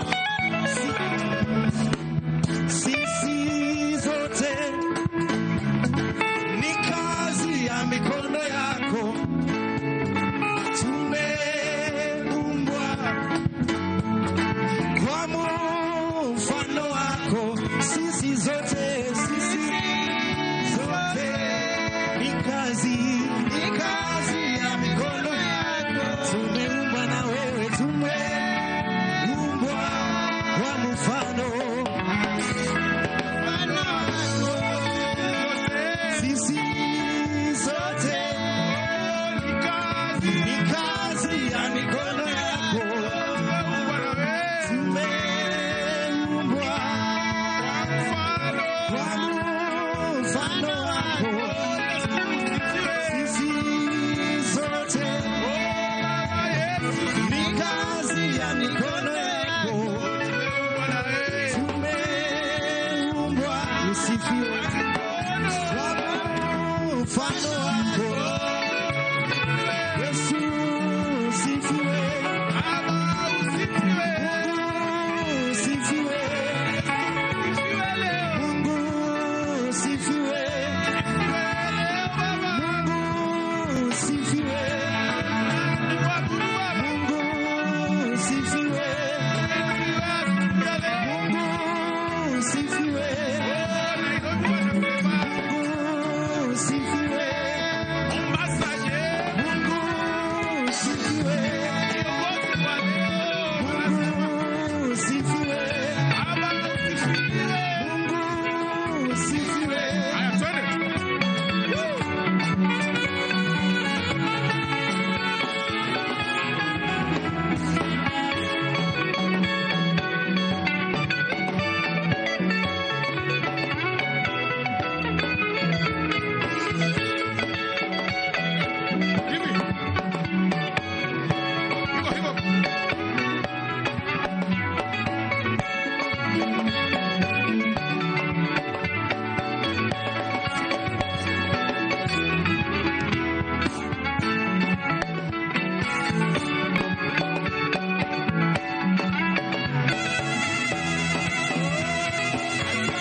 Sasa, we want to invite all the rest.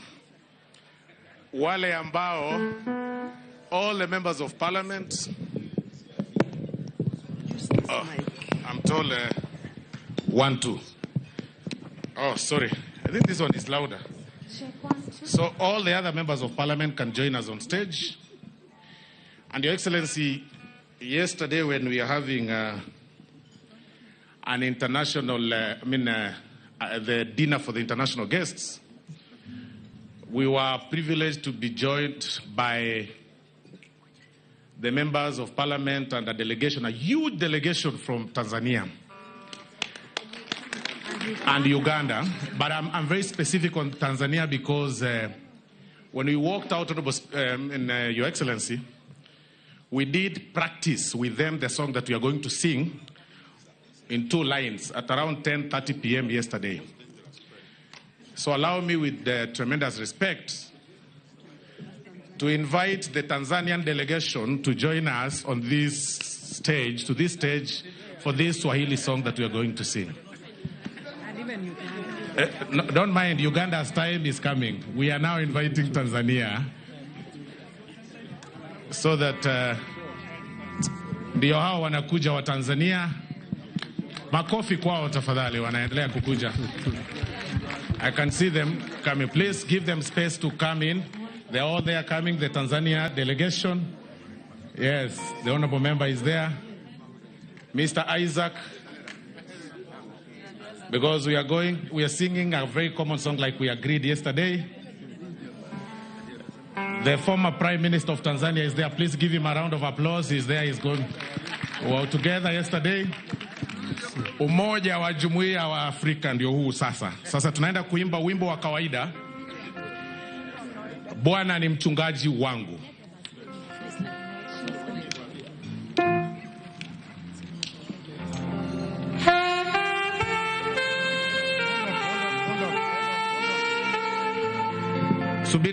Subiri kidogo, naambiwa wanaendelea kuingia tukipeana hii interlude.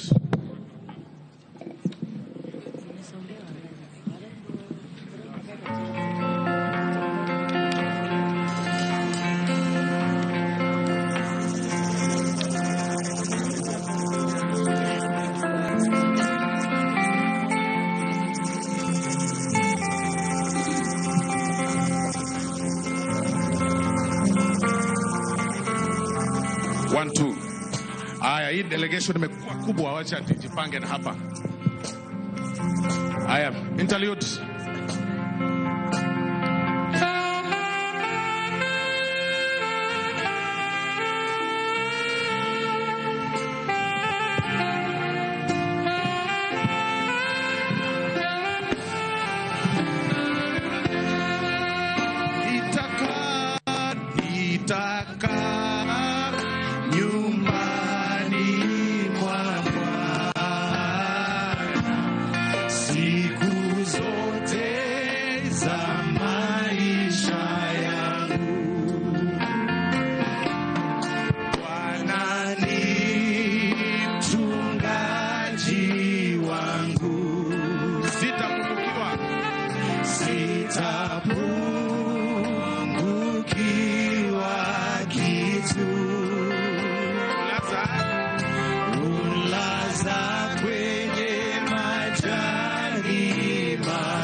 Yangu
mwa Bwana siku zote za maisha yangu.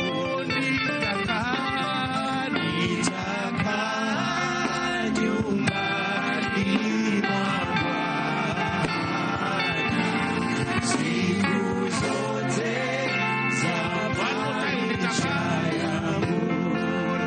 Nitakaa nyumbani mwa Bwana siku zote za maisha yangu.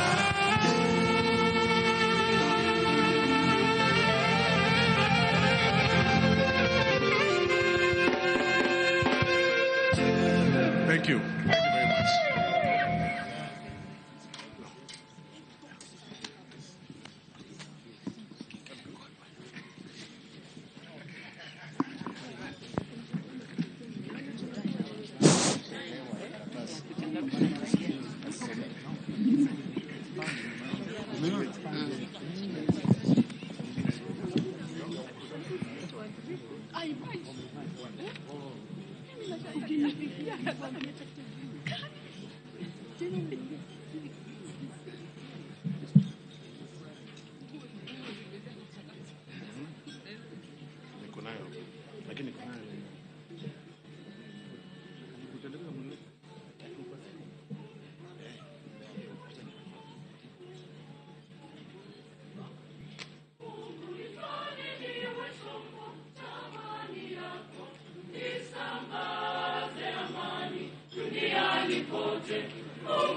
Palipo chuki na ugomvi nilete upendo, ili Wakenya wote waishi kwa upendo.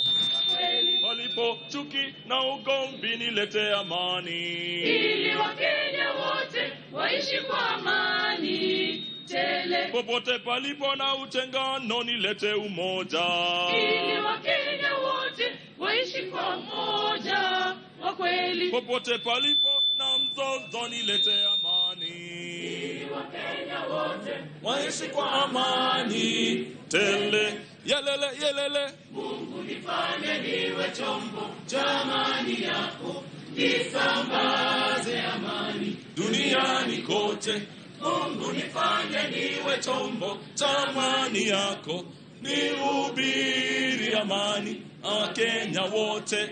Mungu nifanye niwe chombo cha amani yako, nisambaze amani duniani kote. Mungu nifanye niwe chombo cha amani yako, nihubiri amani kwa Wakenya wote. Palipo njaa na mashaka nilete faraja, ili Wakenya wote waishi kwa upendo wa kweli. Palipo vita na majeraha nilete amani, ili Wakenya wote waishi kwa amani tele. Palipo mipaka ya kisiasa nilete upendo, ili Wakenya wote waishi kwa upendo wa kweli. Palipo vita vya ukabila nilete amani, ili Wakenya wote waishi kwa amani tele. Baba Mungu, utembea sehemu zote za Kenya, nihubiri amani na msamaha, tutumie madaraka yetu. Baba Mungu, tusafiri sehemu zote za Kenya, tukomeshe vitendo vya ukabila, tutumie madaraka yetu. Yelele yelele, Mungu nifanye niwe chombo cha amani yako, nisambaze amani duniani kote. Mungu nifanye niwe chombo cha amani yako, nihubiri amani kwa Wakenya wote.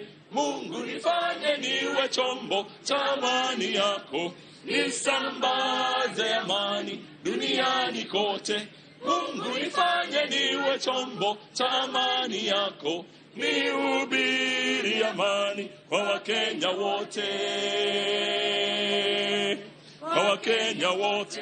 Ningependa amani isambae, ningependa amani isambae, ningependa upendo usambae, ningependa upendo usambae, ningependa umoja usambae, ningependa umoja usambae, ningependa amani isambae, ningependa amani isambae kwa Kenya wote.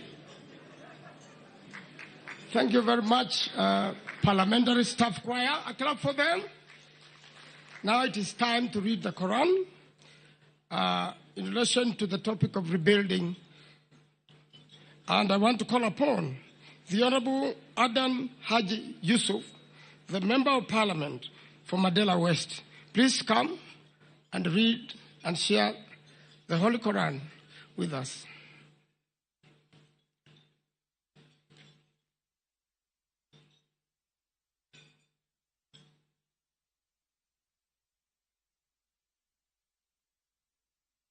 Welcome.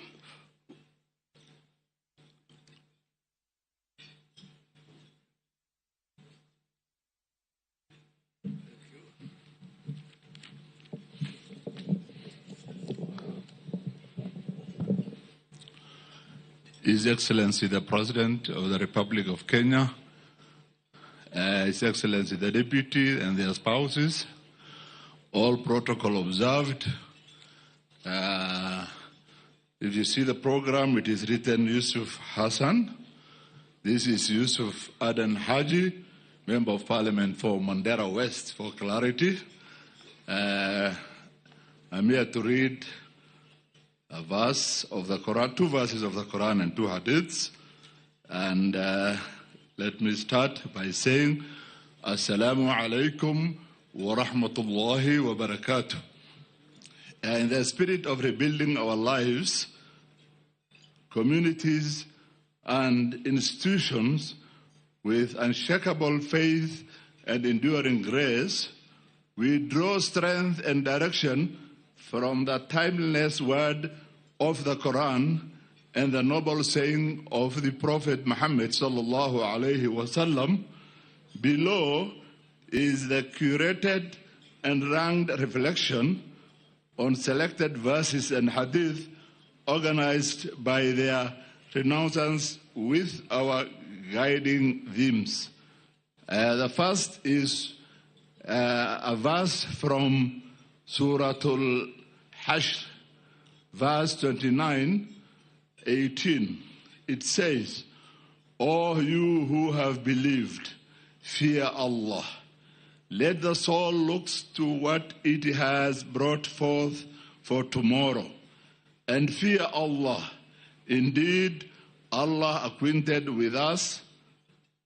is acquainted with us what we do." Allah is the help of a servant as long as the servant is in the help of his brother and sister. Another verse from Surah Al-Baqarah, verse 261, it says, "The example of those who spend their wealth in the way of Allah is like the seed of grain that sprouts 7 years, and in each ear is 100 grains. And Allah multiplies His rewards for whom He wills. And Allah is encompassing and all-knowing." The last hadith I'll recite today is on community responsibility.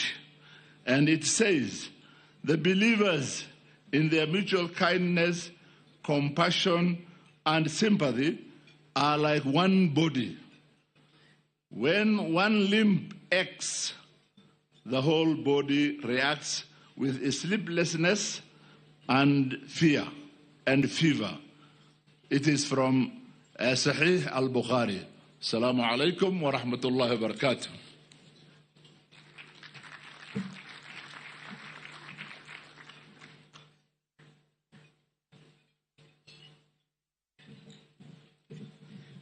Thank you very much for the reading from the Holy Quran. It is time, Your Excellencies, to pray for Africa. I want to call upon the Honorable Mugatana, who is also the senator, who represents the Senate in the Pan-African Parliament in South Africa, together with other members of Parliament of Kenya, so that he can lead us in a prayer for Africa. Welcome, the Honorable Mugatana, also known as Mulamamba.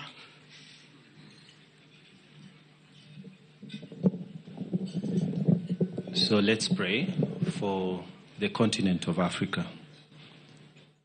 Our Heavenly Father, we come before you as leaders and members of this prayer breakfast to make supplications and prayers before you for our continent.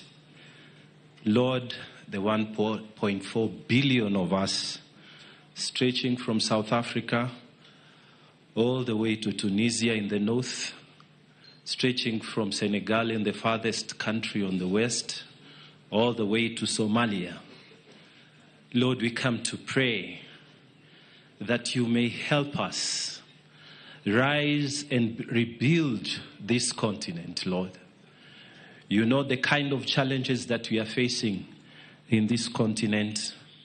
Lord, starting from the north, you know our brothers and sisters, Algeria, Morocco, Libya, and the rest of the Maghreb region. Lord, you know the problems they are facing, the economy, the political issues that are there. Lord, we pray for them this morning that they will rise and rebuild, particularly for our nation brother Libya, which has gone through a lot. Father, we want to make a special prayer for them because of the situation in Gaza and the threat that there might be an influx of people to their region which would add to their problems. So Lord, I pray today that there will be peace and stability in the side of Gaza and the entire Middle East area. Father, we want to thank you for the West African region of our dear continent. Lord, we remember Senegal, remember Ghana, Nigeria, and the entire Western region. We come before you today to pray for them. Father, you know the problems and the issues that have been brought by terrorism in the entire Sahel region. Father, you know the challenges of the new military regimes that have come up, which is against what we believe in the African Union. But Father, we want to pray for them that this area again, this region, our brothers and sisters will arise and rebuild the West African region. Father, we thank you for Central Africa and East Africa. In particular, Lord, in this region, we want to pray for the issues surrounding the Eastern DRC. May you give our leaders and every person involved the presence of mind, O God, and the guidance of the Holy Spirit, that, Lord, this displacement of over 2 million people may come to an end, and the suffering of the people in that region may come to an end.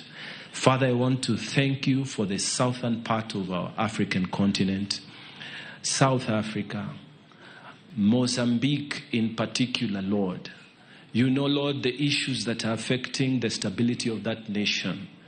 We want to pray that, Lord, you will help them and you will give the presence of the entire SADC region, a presence of mind and the guidance of the Holy Spirit, that, Father, there may be a peaceful resolution of the issues in Mozambique. Father, we want to thank you for the African Union. Thank you that 25th of May, just last week, we celebrated the African Day. We thank you for the vision of our founders and the former presidents, the advocates of Pan-Africanism. Father, we thank you for these people who had the vision to say that Africa can be together. We pray for the organs of the African Union, in particular for our presidents at the summit, that Father, you will give them a presence of mind, the guidance of Holy Spirit as they guide the 1.4 billion of us, oh God. We thank you for the African Parliament in Johannesburg. When we sit, Lord, that we shall make policies and we shall advocate for the things of the people. In particular, Lord, we pray that, Father, it will be a reality that this continent will have open skies going into the future.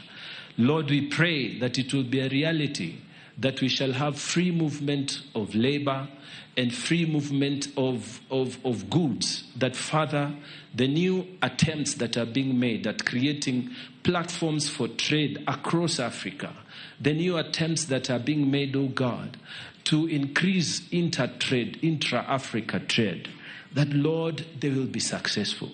The new African Free Trade Area and the entire continent that has signed into it and this new protocol, Lord, that it may be a success. Father, that our people, we may be able to move from Kenya to go and live in South Africa. Zimbabweans may come to live freely in Kenya. Tanzanians may live freely in Uganda. Uganda may live freely in Benin. Father, this continent will be a spirit of brotherhood, a spirit of sisterhood, that, Lord, we may rise and rebuild this continent.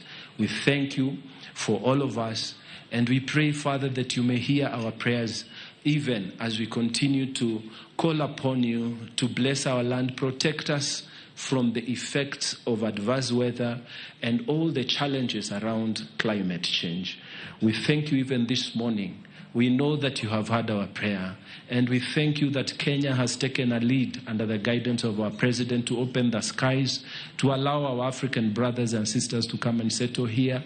May you bless the efforts of His Excellency, O Lord, and may you bless this continent. We thank you and we pray. In Jesus' name we pray. Amen. Thank you.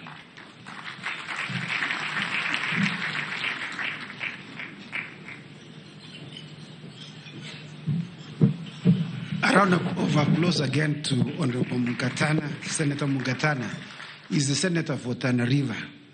I'd like to transition to the Hindu Council. I'd like to call upon the chairperson of the Hindu Council, Suchata Kotamraju.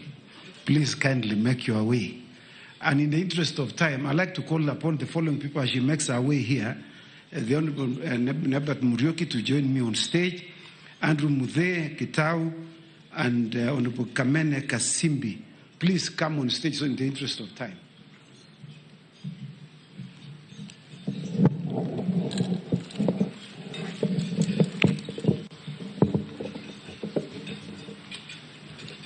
Namaste. Namaste to all. I stand before you today with deep gratitude to represent the Hindu community at this sacred gathering, a space where hearts converge, voices unite, and the prayers rise together, calling forth strength, healing, and national renewal.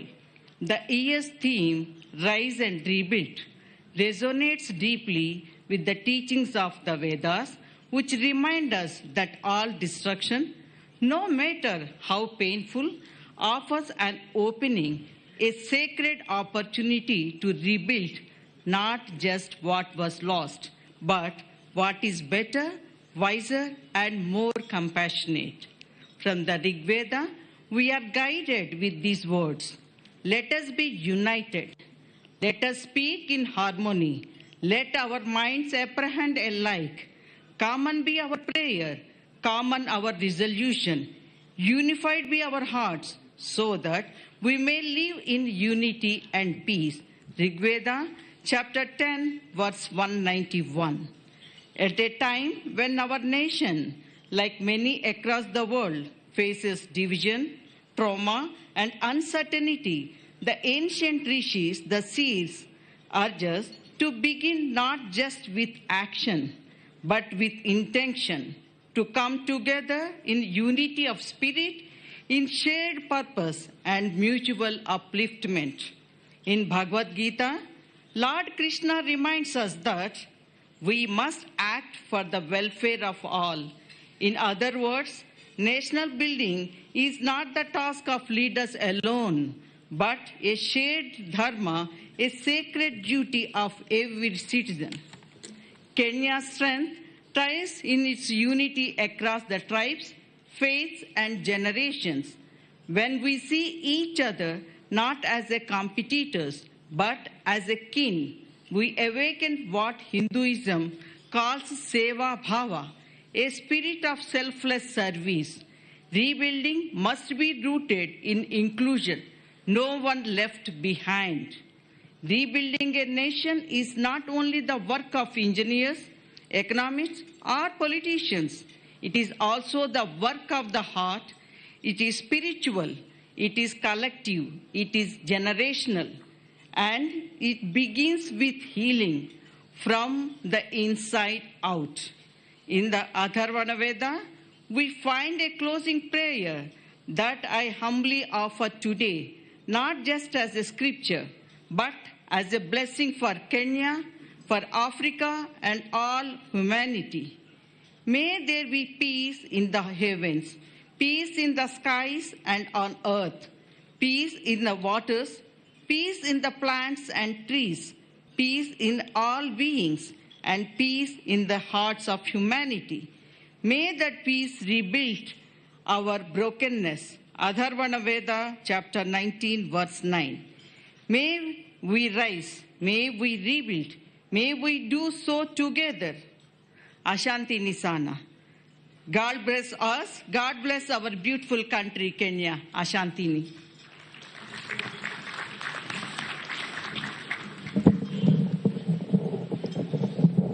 I'm sure a number of you may not have heard a Hindu speaking, but you can now believe that we're in an inclusive country.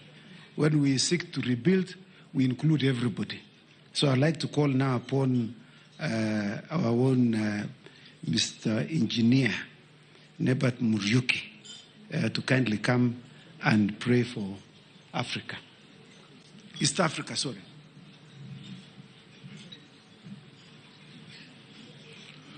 Let us pray. Almighty God, we come before your holy presence this morning with thanksgiving, Jehovah. Lord, we thank you that you have gathered us here to come and pray to you, Jehovah God. Father, we bring East Africa to your holy presence. Thanking you, Lord, for the nations of East Africa. Father, we want to thank you for the people of East Africa. We want to thank you, Lord, for the resources you have placed in the countries of East Africa, oh God. I want to thank you, Lord, for the wonderful climate, wide range of climate, oh Lord, which ranges, Lord, from the coasts to the high mountains, oh Father, of East Africa. I want to thank you, Lord, for the natural environment of East Africa. We thank you for the people, the various tribes, the various cultures, oh Lord, and even traditions of this, our community of East Africa. Father, they give us beauty, and we want to thank you. They give us attraction even to the rest of the world. We thank you, Father Mighty.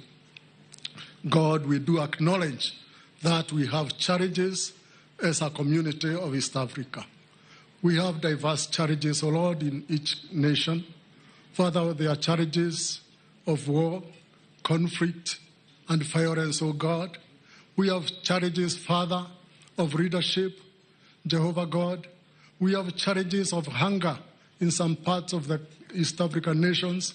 Lord, we have challenges of floods when there rains. We have such challenges of drought, O Lord. Father, mighty God, we have challenges of scarcity of food. Lord God, we call upon your holy name, knowing that, Jehovah God, you are the maker of the world. You are the maker of mankind. Lord, you are the one who creates everything, and you know how to undo that, Lord, which is harmful to your people. And so, Father, we call upon your holy name in this place, the way we are gathered here, Lord, even thanking you, God, because we are represented the countries of East Africa as we join hands to pray against those challenges, Jehovah God. We pray that, Father, you may hear us. Jehovah God, we lift your holy name, we magnify you, God, and we pray that, Jehovah, may your kingdom come down here, O Father. Father, hear us, Jehovah God. Like the prophet Ezekiel prayed, Jehovah, that when he was faced with the challenge of dry bones, he said that, Lord, he could not know how to pray, how to overcome that challenge. And he said this, Sovereign Lord, you alone are the one who knows how to overcome challenges. And so, Father, this day we call upon your holy name, praying that your kingdom may come, O Lord, and overcome the challenge of war, violence, and conflict in our countries, O God. That, Father, we may have peace and unity. Overcome the challenge of poverty, O God, and hunger and disease, so that our people may live in peace, having the provisions which come from you, Jehovah God. Mighty Father, we pray that you have mercy. Father, our countries of East Africa have for a long time trying to have a united community, but Father, it has not worked out.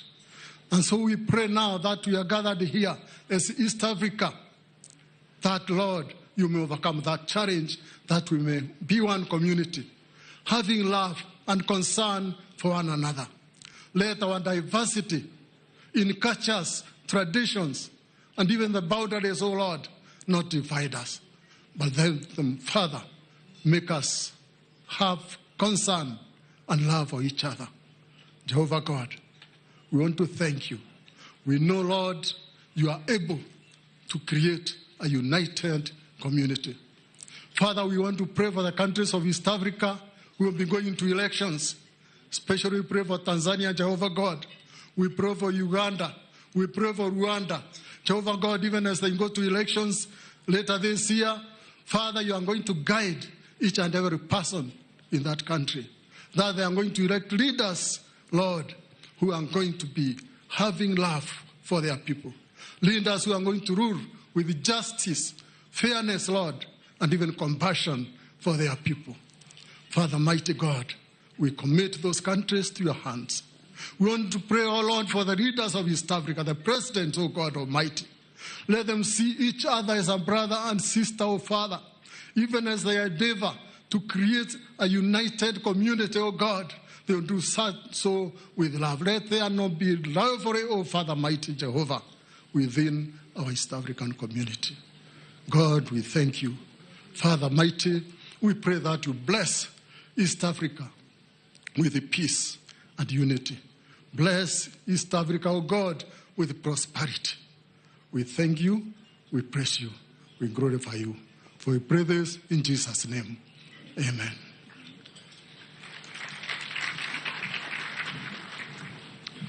And now I'd like to ask the Honorable Joyce Kasimbi, the Member of Parliament for Machakos County. She is also the chairperson of the Catholics in Parliament. And the Catholics meet every Wednesday, also in the morning from 7 a.m.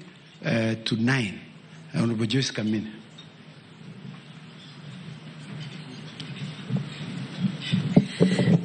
Thank you, Chair. Just let me make a small correction.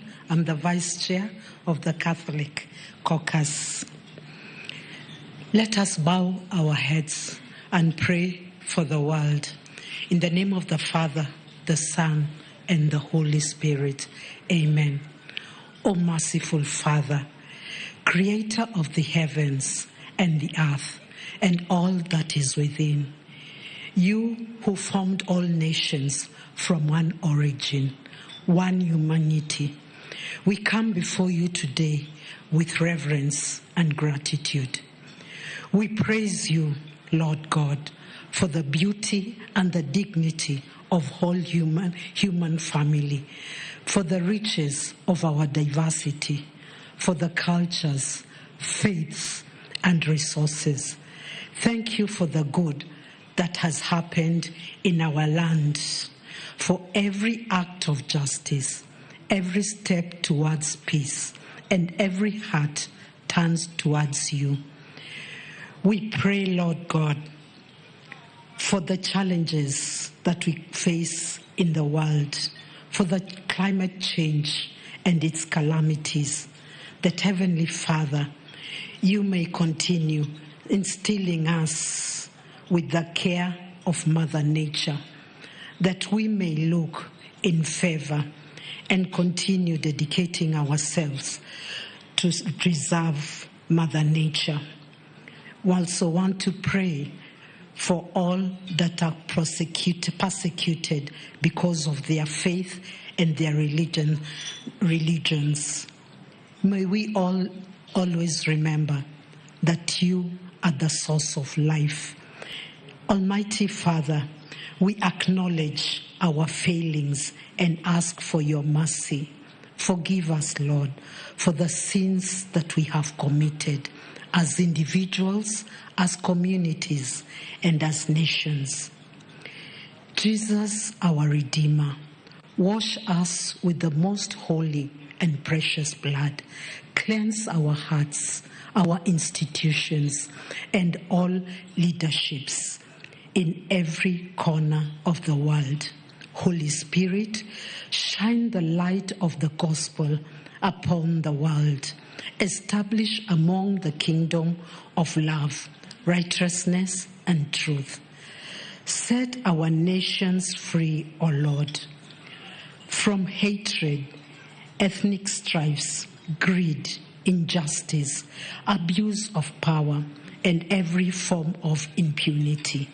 Make us one people, united in purpose, guided by wisdom, and committed to peace. May the angels and saints in heaven join us in this prayer. And may the glory, honor, and worship be yours now and forevermore. Amen. In the name of the Father, the Son, and the Holy Spirit. Amen. Thank you very much, Honorable Kasimbi. You know, we are together in one committee, and I am allowed to make mistakes because I'm a chair. So I was trying to promote her, but notwithstanding that, I'm sure one day she'll be the chair. As I said in the when we started, that we cooperate with other prayer breakfasts within Nairobi. And so I'd like to call upon Mr. Andrew Muthe Kitau, the CEO of MG Realtors, who belongs to one of the fellowships in Nairobi, because we coordinate and pray together. And so I'd like to ask him to kindly come and read the scripture.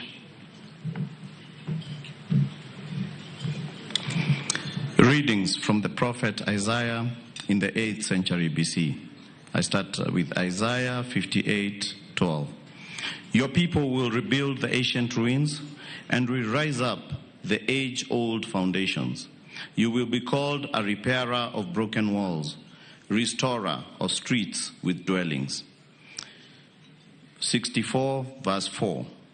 They will rebuild the ancient ruins and restore the places long devastated. They will renew the ruined cities that have been devastated for generations. In 67:7, instead of your shame, you will receive a double portion, and instead of disgrace, you will rejoice in your inheritance. And so, you will inherit a double portion in your land, and everlasting joy will be yours. And finally, from the Apostle Paul to the friends in Ephesus, where the Gentiles were being recognized as a part of God's household of faith, as the apostle uses the metaphor of building. Ephesians 2:19. Consequently, you are no longer foreigners and strangers, but fellow citizens with God's people and also members of his household, built on the foundation of the apostles and prophets, with Jesus Christ himself being the chief cornerstone. In him the whole building is joined together and rises to become a holy temple of the Lord. And in him you too are being built together to become a dwelling in which God lives by his Spirit. Thank you.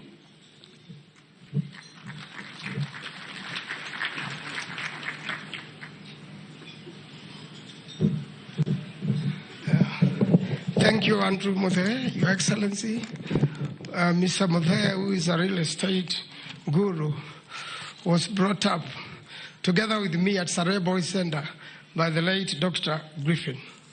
Your Excellency, this time, I would like to recognize very many visitors who we have gotten from many countries from all over the world. Your Excellency, I would like to recognize the United States of America. Please be upstanding for recognition. And this is a country which has given us also the guest speaker today. Welcome. The United Kingdom. Please be upstanding, the United Kingdom. They have also come to fellowship with us. Your Excellency, the great lady from the United Kingdom is a medical doctor who is very passionate about helping children in the streets. The United Republic of Tanzania. Your Excellency, we've got a big team from Republic of Tanzania, led by a former Prime Minister, Frederick Sumanye, former Prime Minister of Tanzania, who served for many years. In Tanzania also is the Lord Mayor of Arusha, Honorable Maximilian Irankwe. And Your Excellency, Kenyans are very constant visitors of Arusha because of Eastern African community. And then we've got the Eastern African Legislative Assembly, led by their speaker. We've got the Republic of Uganda. Please be upstanding, the Republic of Uganda. We've got very many of them, members of Parliament, Your Excellency, led by the Honorable Bahati, the Minister of Trade, Industry and Cooperatives, who is also the chairperson of the National Prayer Breakfast in Uganda. And Your Excellency, every time we go to Uganda, we are welcomed very well. And the President of Uganda, the Honorable Museveni, calls the Kenyans and a process for a photo with us. And they are very proud of us, Your Excellency, and you can see how much they support us. Your Excellency, also the Republic of Eswatini. Republic of Eswatini. We've got members from the Republic of Eswatini. Welcome. We've got the Republic of Nigeria. Republic of Nigeria. Welcome. Your Excellency, we've got the Republic of Burundi. We met them last night at the dinner. The gentleman there was a great assistant to the former president of Burundi. And we've got the Republic of Sri Lanka this time round. Republic of Sri Lanka. Also, the Democratic Republic of Congo. We had quite a number of people from the Republic of Congo. The Republic of South Sudan, Your Excellency, are also here. The Republic of Angola are also with us. The Republic of Ethiopia, Your Excellency, and also the presence of His Excellency Tamrat, who was previously a guest speaker in this gathering, is here. We've got also from West Africa, Republic of Cote d'Ivoire, a great team from Republic of Cote d'Ivoire, French speaking. We've got the Republic of Rwanda, also quite a huge team from Republic of Rwanda. And then, Your Excellency, all these countries give us young people called the AYLF. AYLF, please. All these are university students, Your Excellency, university student leaders from all these countries we've had. And we are usually assisted by Mr. Tom Kruter, who also works with Professor Oren Gay and Sam Owen to mentor these young people. And Your Excellency, to give a good example of his student leaders who have met that is Honorable John Kagusha, who you have seen here, formerly Speaker of Nyeri and now Member of Parliament from Kurueni, and also the Deputy Governor of Kajiado, Mr. Mushisho. They were also one-time student leaders. And Your Excellency, when we do this program, we've had less and less university strikes because we mentor all the leaders and we make sure that, Your Excellency, they grow up to be good leaders of the nation and eventually join the National Assembly or other positions of leadership. I now call upon the Honorable Osoro to carry on with the rest of the program. I thank you, Your Excellency.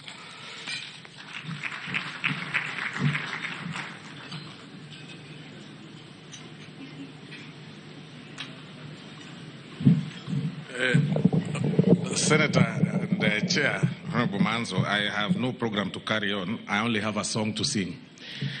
And I invite the members of the Bunge Fellowship to join me on stage with a special appearance of the Senate Majority Leader, the Honorable Aaron Cheruiyot, whom I found this morning practicing our song, although he's not been coming for the practice. I liked his vocals and told him to join us on stage on this particular song. Exactly. It's an hymn song and we all know it.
in the blood of the Lamb?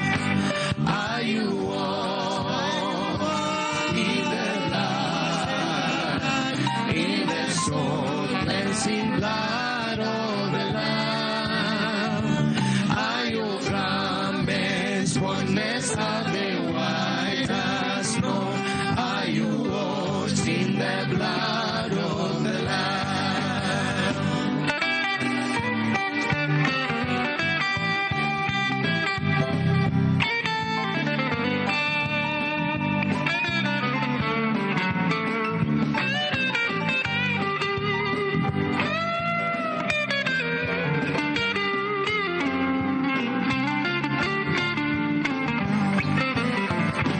When the bridegroom cometh, will your robes be white? Are you washed in the blood of the Lamb?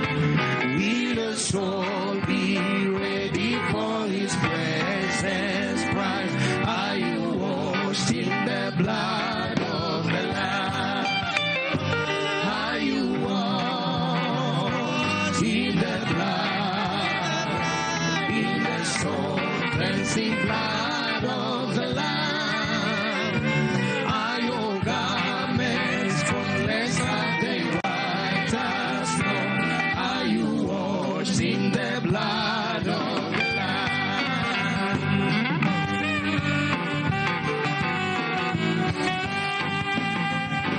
Lay aside the garments that are stained with sin, and be washed in the blood of the Lamb.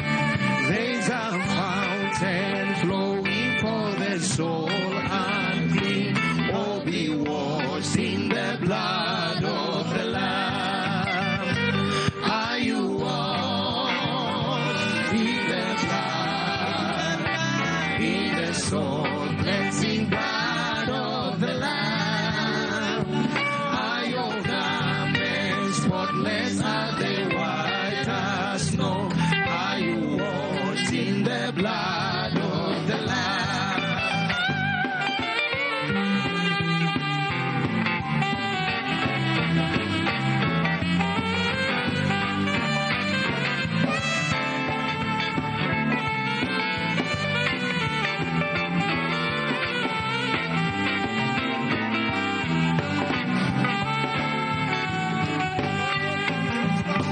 Kuoshwa kwa damu itutakasayo ya kondoo, ziwe safi nguo nyeupe mno, tumeoshwa kwa damu ya kondoo. Kuoshwa kwa damu itutakasayo ya kondoo, ziwe safi nguo nyeupe mno, nimeoshwa kwa damu ya kondoo. Kuoshwa kwa damu itutakasayo ya kondoo, ziwe safi nguo nyeupe mno, nimeoshwa kwa damu ya kondoo.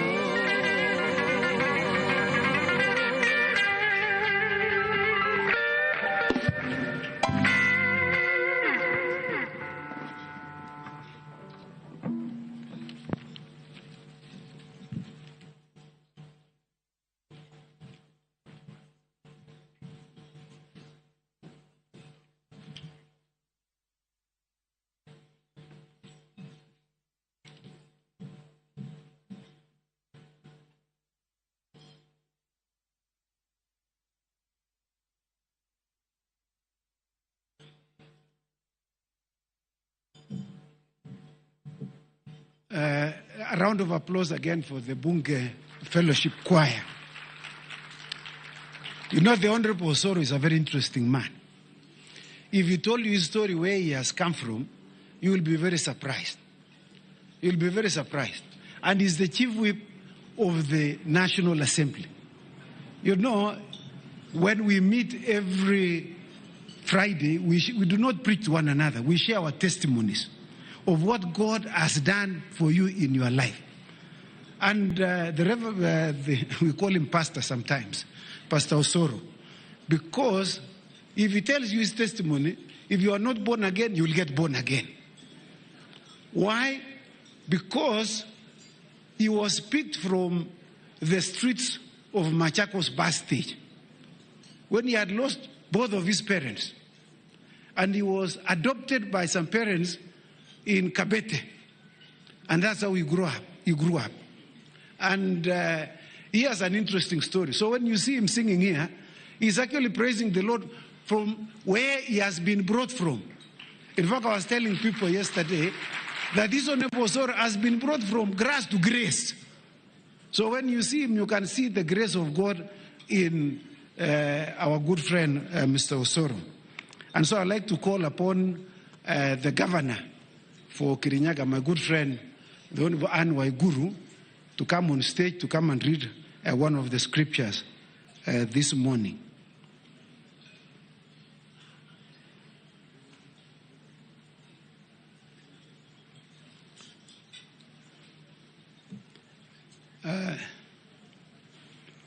I am not lost. We have reorganized a little bit.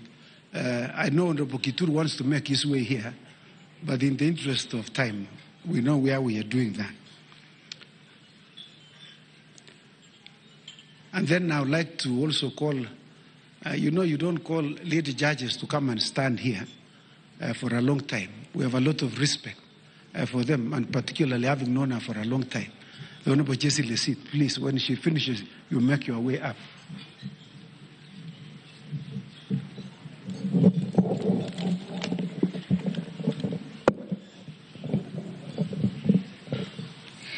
Your Excellency, the President of the Republic of Kenya, William Samoei Ruto, Your Excellency, the First Lady, Rachel Ruto, Your Excellency, the Deputy President, Kithure Kindiki, and Your Excellency, spouse of the Deputy President, Dr. Joyce, all protocols observed.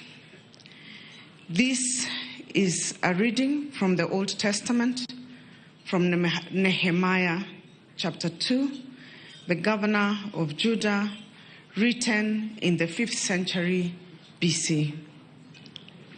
In the month of Nisan, in the 20th year of King Artaxerxes, when wine was brought for him, I took the wine and gave it to the king. I had not been sad in his presence before.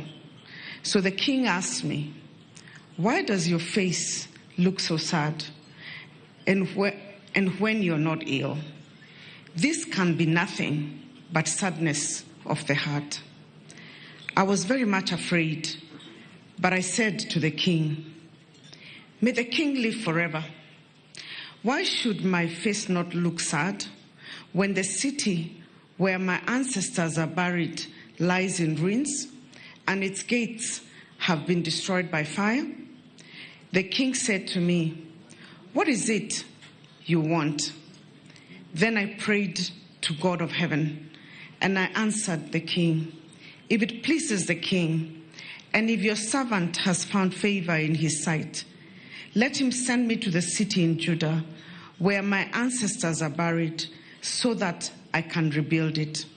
Then the king, with the queen sitting beside him, asked me, "How long will your journey take, and when will you get back?" It pleased the king to send me, so I set a time. In due course, I went to Jerusalem, and after staying there 3 days, I set out during the night with a few others. I had not told anyone what my God had put in my heart to do for Jerusalem. There were no mounts with me except the one I was riding on. By night, I went out through the valley gate towards the Jackal Well, and the dung gate, examining the walls of Jerusalem, which had been broken down, and its gates, which had been destroyed by fire. Then I moved on towards the fountain gate and the king's pool, and finally I went up the valley by night, examining the wall. I then turned back and re-entered through the valley gate. The officials did not know where I had gone or what I was doing, because as yet I had said nothing to the Jews or to the priests or nobles or officials or any others who would be doing the work. Then I said to them, "You see the trouble we are in. Jerusalem lies in ruins, and its gates have been burnt with fire. Come, let us rebuild the wall of Jerusalem, and we will no longer be in disgrace." I also told them about the gracious hand of my God on me and what the king had said to me. They replied, "Let us start rebuilding." So they began this good work. That is the word of the Lord.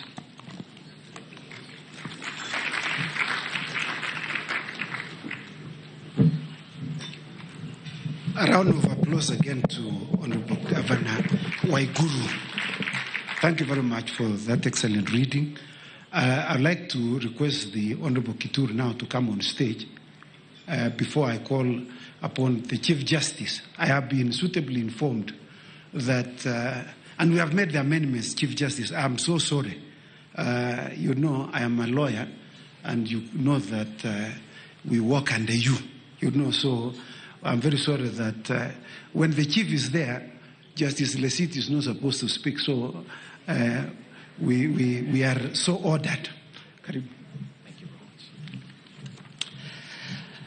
Your Excellency, the President of the Republic of Kenya, the First Lady, Your Excellency, the Deputy President, and your spouse, allow me as well to ride on the already established protocols and say good morning. Bwana Yesu asifiwe. My name is Bernard Kittur, the Member of Parliament representing the great people of Nandi Hills.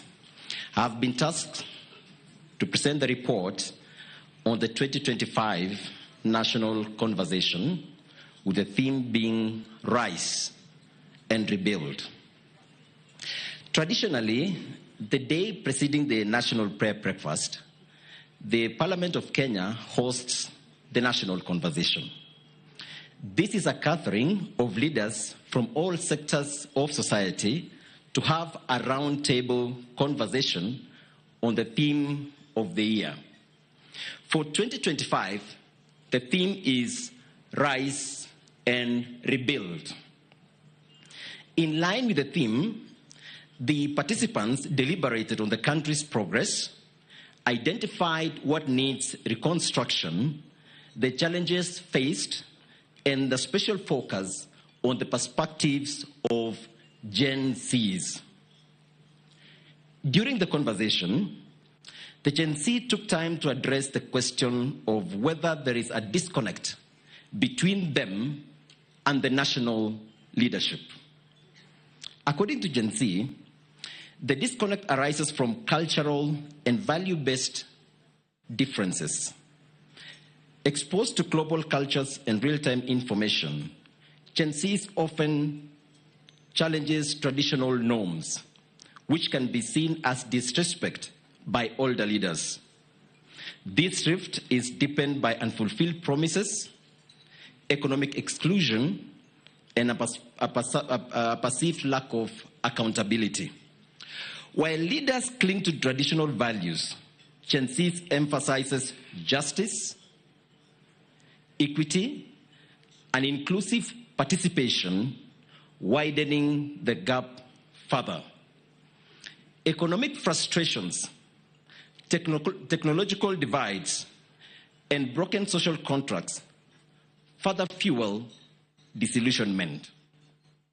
Additionally, peer-driven narratives that emphasize negativity contribute to growing pessimism among the youth.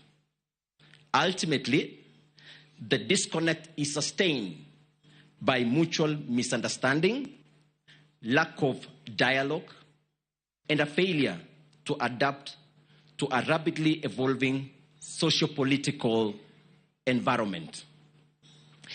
Despite their limited experience, Gen Z believes in Kenya's potential, advocating for intergenerational dialogue, civic inclusion, better youth representation, and digital mobilization to influence policy. At the national conversation, Kenyans identified entrenched corruption, poor governance, and lack of political goodwill as major barriers to rebuilding. Economically, high taxation, youth unemployment, and limited access to capital discourage investments and innovation.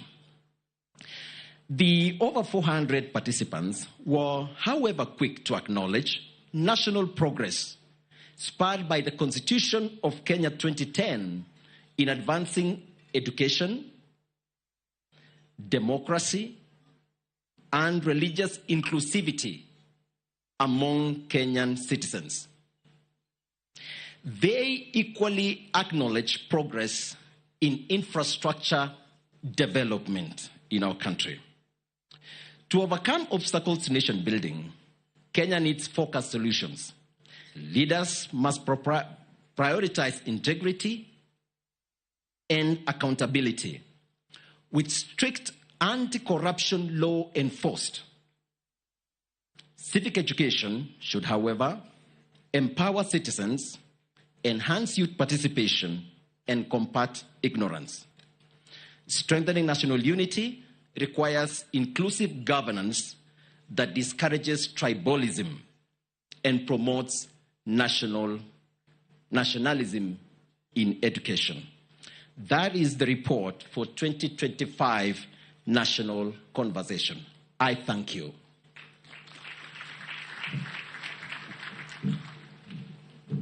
A round of applause to Honorable Kitur, the Member of Parliament for Nandi Hills.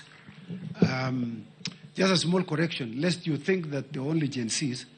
These were the young people of this country met yesterday during the national conversation. So these are the young people, not the Gen Zs alone. It has become a catchy word, but they're the young people.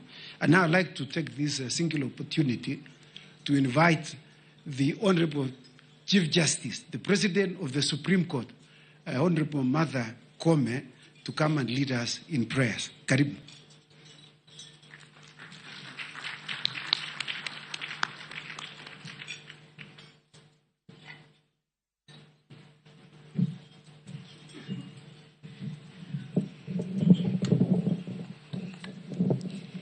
Your Excellency, the President of the Republic of Kenya, Dr. William Samoei Ruto, Your Excellency, the First Lady, Mama Rachel Ruto, our Deputy President, Your Excellency, Professor Kithure Kindiki, and your spouse, Dr. Joyce, allow me to abide by the established protocol and say good morning to everybody.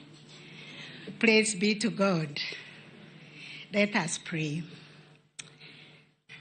Sovereign and holy God, we gather before you this morning with humble hearts, acknowledging you as the architect and sustainer of our nation, and indeed all nations. On this sacred occasion, Lord, as leaders drawn from every arm of government, diverse walks of faith, community, and identity across this beloved land, we lift our hearts and souls to you, Lord, as we reflect on the theme, Rise and Rebuild. We are reminded of Nehemiah's courage vision, and unshakable faith as he led the rebuilding of Jerusalem.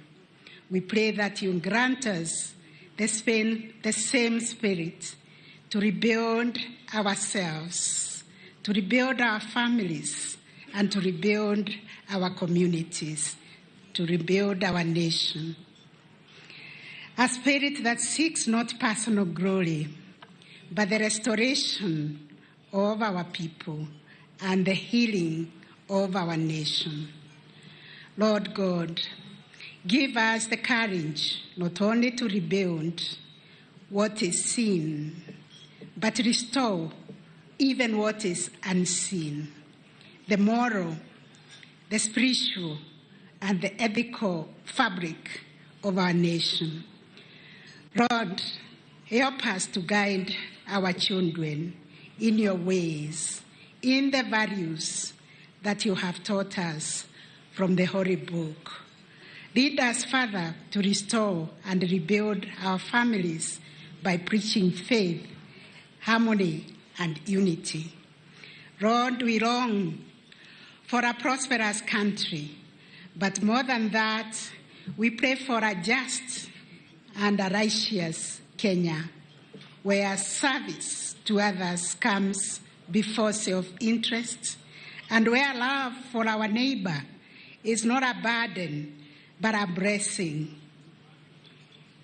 Lord, we remember the vulnerable among us, the poor, the widows, the voiceless, the displaced, and the oppressed. May our laws protect them. May our hearts be moved for them, and may our actions uplift them.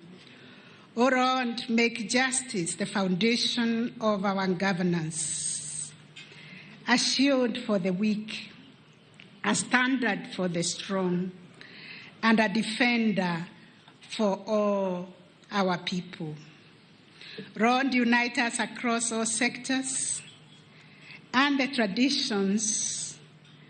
We may arise not divided, but together we rebuild this nation.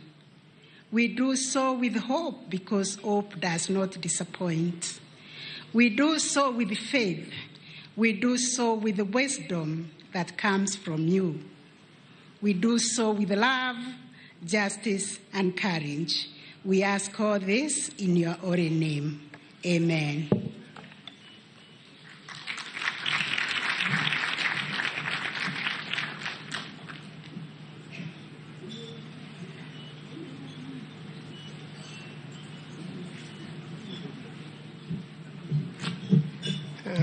Thank you, Your Ladyship, the Chief Justice, and also the President of the Supreme Court. Your Excellency, we come to a different moment when we are going to introduce the keynote speaker, Dr. Ricky Bolden. And Your Excellency, this is an American football icon who is also a worker of Christ, and also assists in organizing the National Prayer Breakfast in Washington, D.C. In his days as an American footballer, he was admired by a lot of Americans, and every time he went to play, they followed him, and the whole country would be waiting. But one day, he got knocked. Let me invite him to come and tell us his journey of faith, and then tell us what happened at that particular moment. Please, Dr. Ricky Bolden, the keynote speaker this year.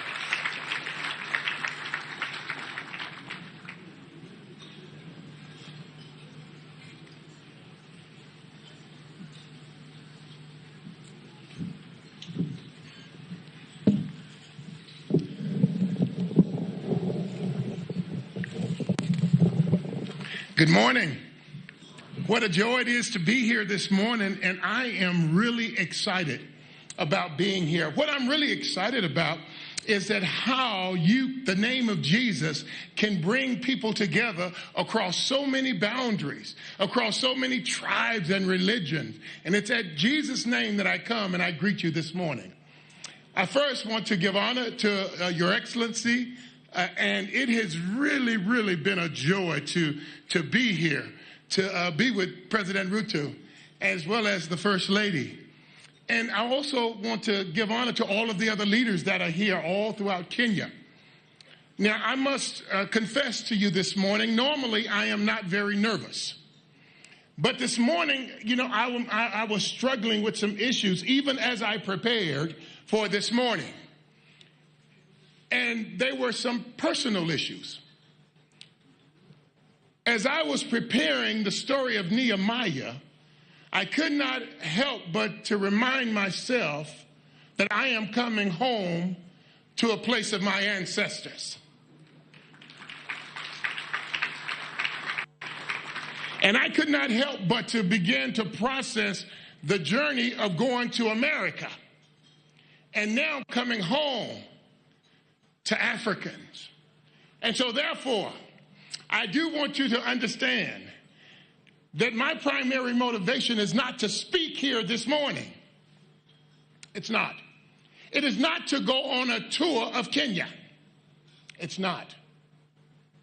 It is not to go and see some of the wonderful safaris that you have in this wonderful country.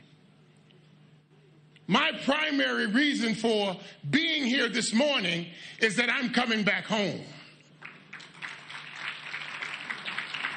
And even as my brother Earl and I traveled together, we made that very clear, that we're coming home to see our brothers and our sisters.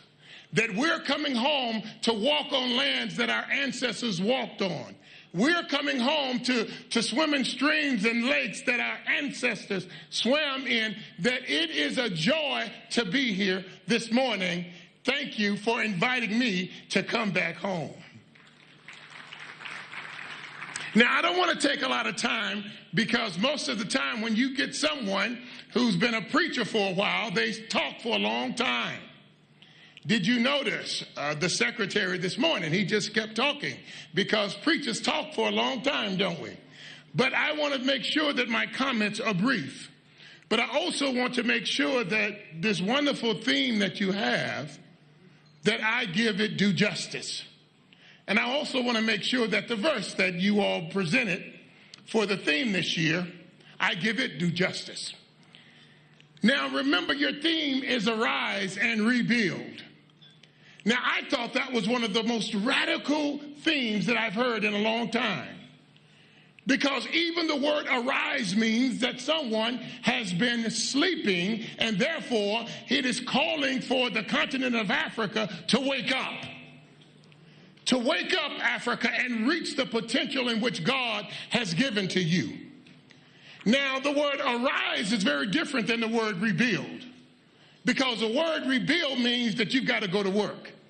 And so you don't just rise up. It is time for Kenya to say, God, how in the world do I go to work? How do we go to work? Now, here is the big question that I had even as I prepared to come this morning. What is it that we're going to rebuild? What is it? Is it to build a wall as listed in the passage of Nehemiah? Is it to build other buildings? What is it? What are we together going to build? And what I want to suggest to you this morning, I want to suggest that what the passage is suggesting is that we also rebuild relationships. Because even as we come this morning, and even as we read the text, we see that relationships are an integral part of this text. Now, let me give you an example. If you read in Nehemiah chapter 2, verses 17 and 18, you will see 14 pronouns in this text. And as you know, pronouns, they're always talking about people. And so the question that I was asking was, which is easier, to build a wall or to rebuild a relationship? Because rebuilding a wall, you use bricks and mortar and concrete. But to even say that we're going to rebuild a relationship, it is saying, how do we rebuild trust? That's what your Gen Z is asking. How do we rebuild respect? How do we rebuild love? And so this morning as a theme, what I want to just suggest, I want to give you just some principles on how to rebuild and on what to rebuild. Is that all right? So let's take a quick look at it. The first thing, even as we look at this text, and let me read the text for you just briefly. We just heard it. It says, "Then I said to them, you see the trouble we are in. Jerusalem lies in ruin, and its gates have been burned with fire. Come, let us rebuild the wall of Jerusalem, and we will no longer be in disgrace." I also told them about the gracious hand of my God on me and what the king had said to me. They replied, "Let us start rebuilding." So they began this good work. And so as I look at that, what is it that we're trying to rebuild in relationships? You know, I love the great work of the African Union, doing great work. But I'd like to suggest to you this morning, just as an African American coming to Kenya, I think that the first relationship that we must rebuild is a relationship back to your brothers and sisters in the African diaspora. That we in Africa, in America, we have so many African Americans.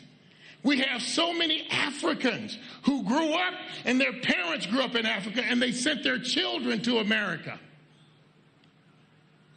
But they decided to stay in America.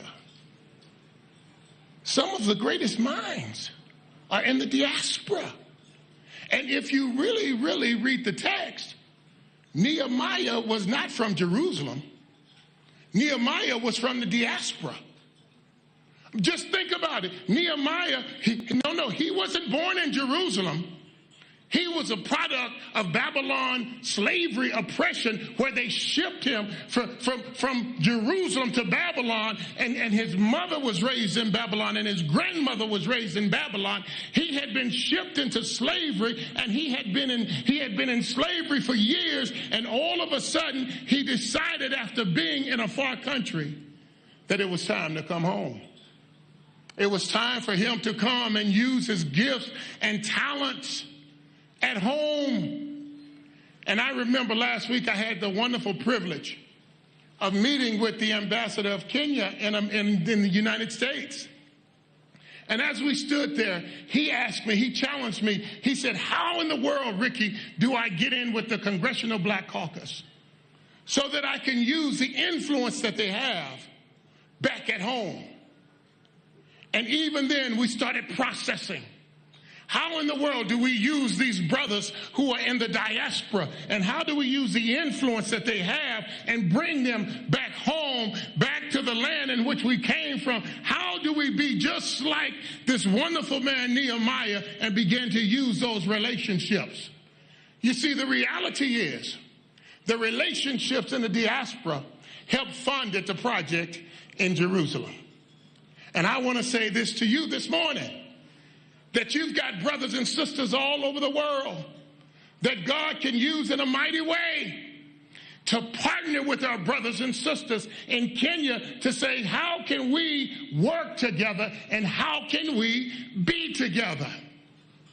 I think another relationship that we must begin to make sure that we process, I think that your relationship with one another.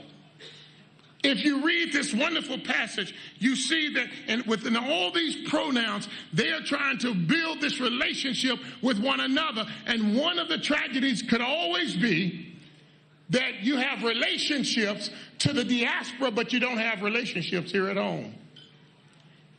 And you know there are tensions in relationships. I know Your Excellency knows about tensions in relationships. But here's the thing about relationships. All of us say that we follow Jesus. But some of us can be pretty disrespectful and pretty mean. All of us say, we can read the verse in John 13 where Jesus says that they will know that you're my disciple by your love for one another. But when we get angry with one another, we don't love each other very well. And so I remember in Washington, D.C., I was walking down in the lower level of the Capitol.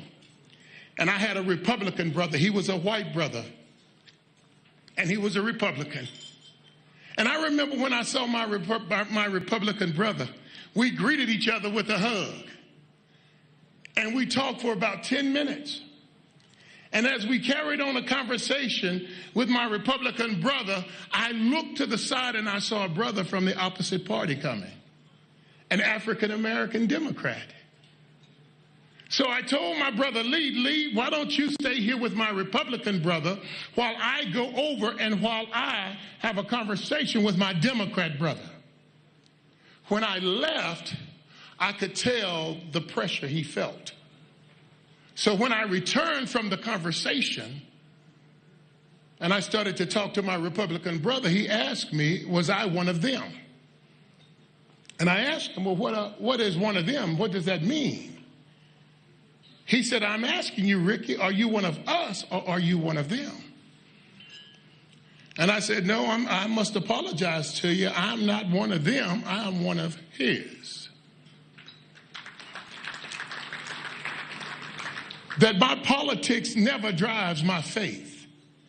My faith must always drive my politics. That I don't come here to find enemies, because Jesus teaches us this wonderful principle. And here's the principle that I taught him. I said, just think about this brother that you called him. This brother is a pastor. And you say that you follow Jesus. That relationship should make you brothers. And I said, you know what the scripture says that your relationship should be? Jesus says that the people will know that you're my disciples by your love for one another. But yet you're calling him. You've devalued him.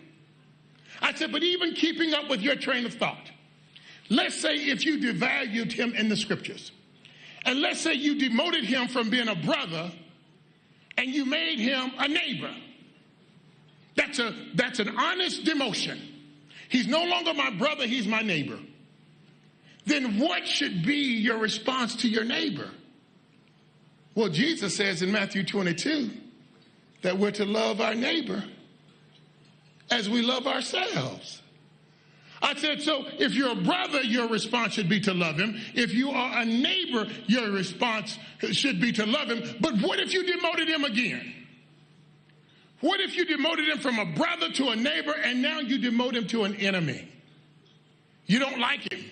You don't want to be around him. He is now your enemy. The question is, what is our response to our enemy? In Matthew 5, Jesus says that we're to love our enemies. You see what the tension is that we're all brothers when we believe in Jesus. There is no room for disrespect. There is no room for a lack of love. There is no room for trust that doesn't exist when we follow Jesus. And so my brother, he looked at me and he said, so what are you saying? I'm saying to you, brother, and this is what I said to him, you must be intentional about building relationship with your brother. What if all of our political leaders were intentional about building relationships on the other side? What if they said, how do we go and build a relationship and love our brother and love our sister? What if we were intentional about it? Can you imagine what's going to happen here? And so as much as we want to rebuild, if we can't build relationship, it's just not going to work. I don't care how many building projects we do, if we don't rebuild relationship, if we don't rebuild trust and love and respect, and I've only seen that happen in our political circles in the United States one time, and it was back in 1992, when President Bill Clinton, a Democrat, met with the Speaker, a Republican, and they came to the conclusion that we will not speak negatively of one another in public, We will not turn our backs on one another, but we will commit to love one another. They built a relationship. And the last time in 1992 in U.S. history, we balanced the budget with the two of them. God does great things when we come together.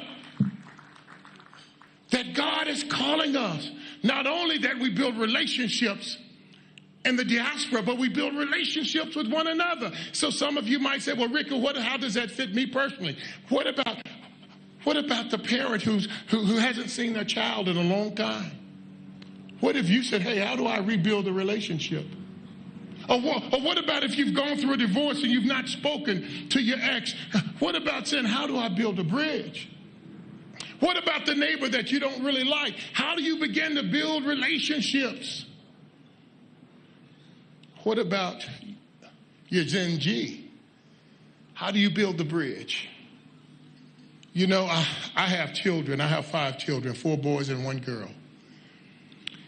What's fortunate is my 1 girl can beat up all of her brothers, but I have 5 children. And I remember last year coming to the prayer breakfast. And when my brother Earl and I got back home, we saw the Gen Z's frustration. And Earl asked, Rick, what do you think the problem is? What Gen Z is dying, and I'm talking because I have Gen Zs. They're dying to be loved. They're dying for a seat at the table. They're dying to be respected.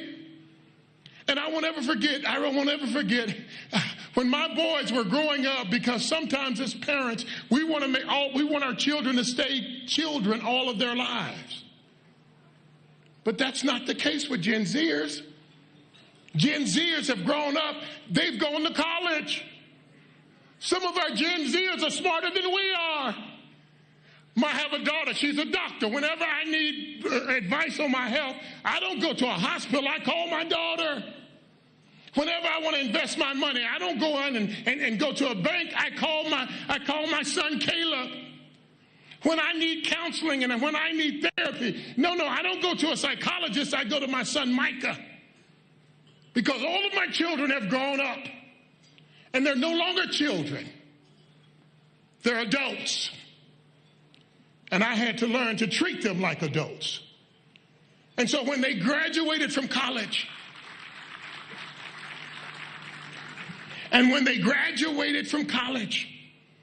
I took each of them out to dinner. And I gave them a kiss. And I said, you are now an adult. I expect you to make decisions like an adult. I don't have to go and live anywhere in your neighborhood. None of my kids live within 1,000 miles of where I live. But they all act like adults. And one of the most frustrating things that could happen to a Gen Zer is that you keep treating them like a child. And I got to tell you, I started praying for Kenya. Because, I work with young people. I mentor young people. I understand a little bit about their minds. And one of the things I prayed for is I said, here's my prayer. I said, Lord, I pray the adults would apologize to our Gen Zers.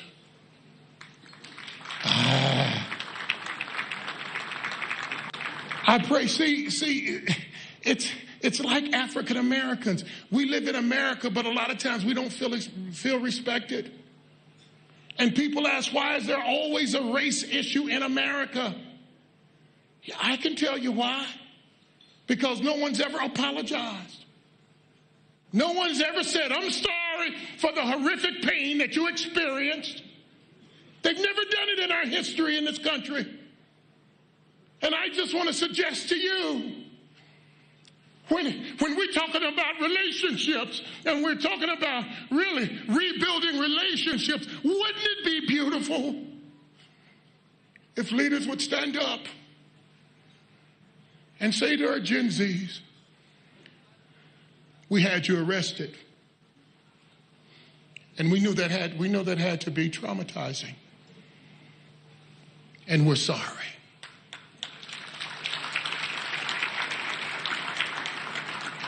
We shut down the internet. And we know that that's your primary source of communication. And we're sorry.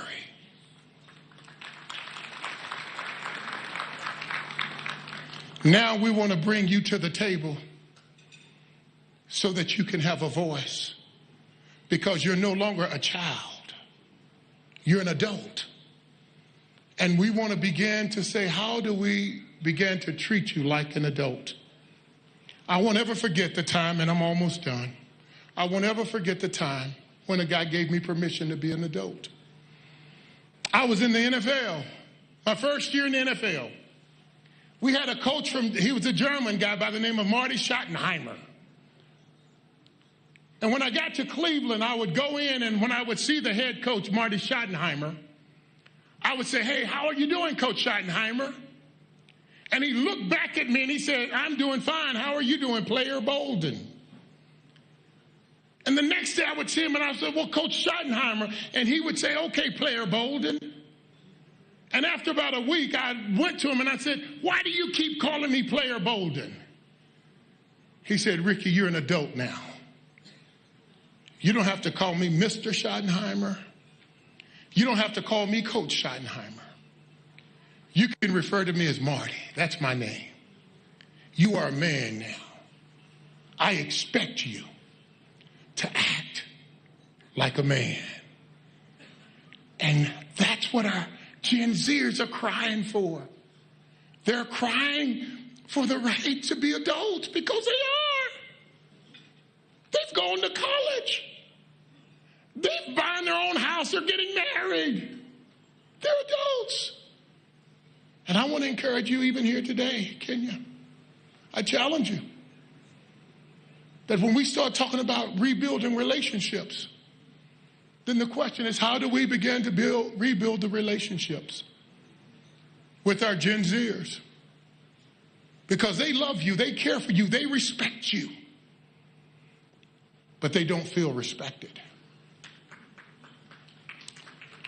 The last thing, and I'm leaving now, but you know, there was one other thing as I'm leaving, and I don't want to get out of here. The last relationship that I think you need to build, not only with Africans in the diaspora, not only Africans within your own country, but as I was leaving, I said, you must also build relationships.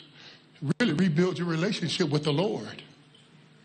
That is serious. Did you hear what this wonderful man, Nehemiah, said? Listen to what he said here. And I'm on my way out of here. You know, my time is up. Yep, my time is up. Let me tell you what he said here. This was so critical.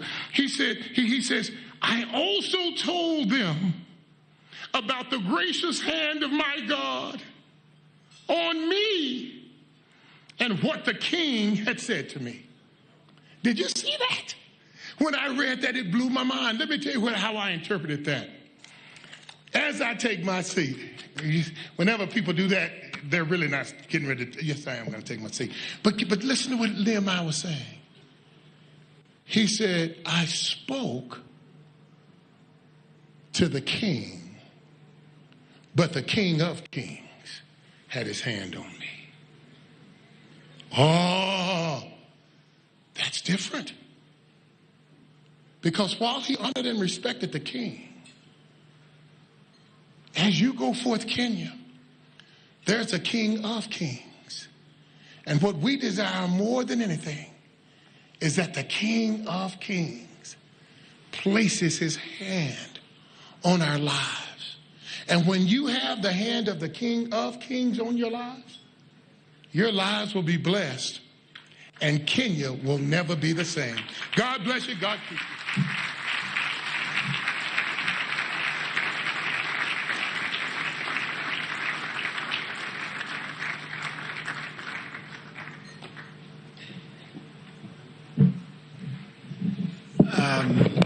You know, you listen to Dr. Ricky Bolden and you just want him to continue. I think the round of applause you gave him is not sufficient.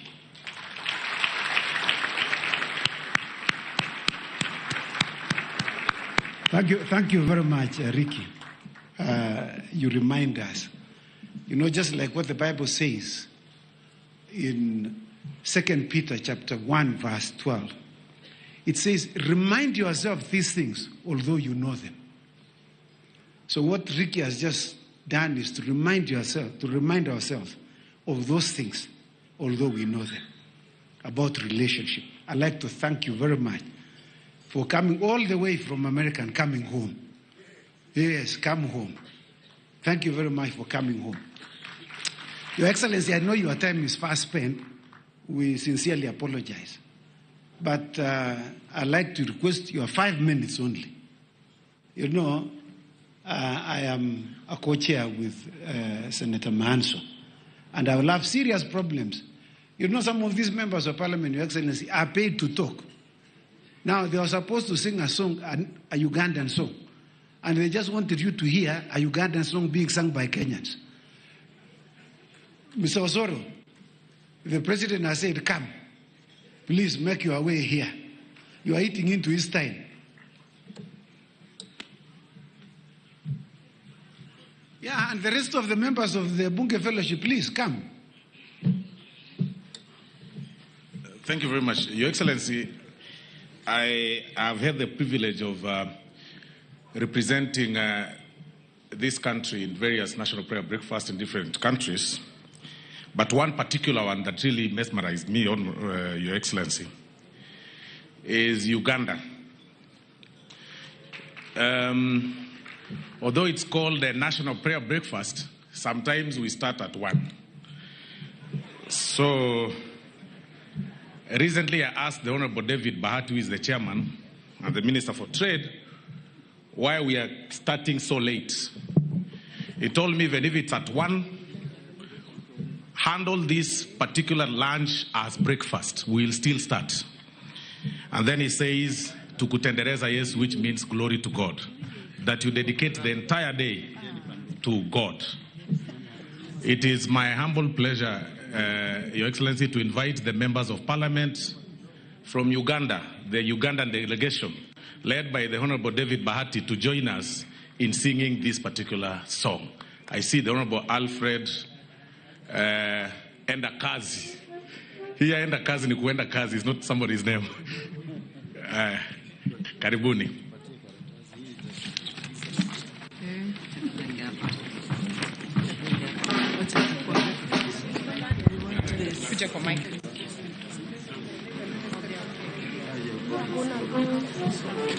Honorable Bahati, you come this side.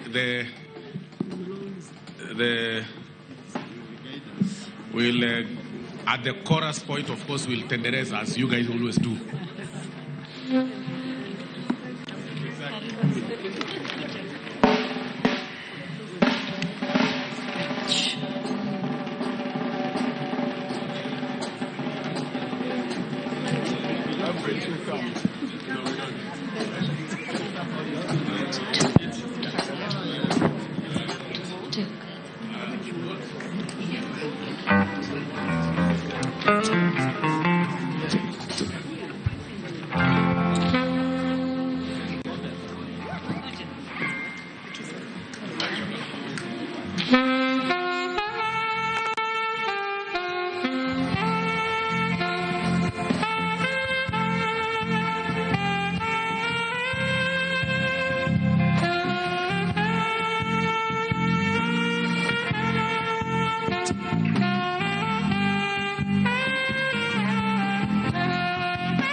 sokome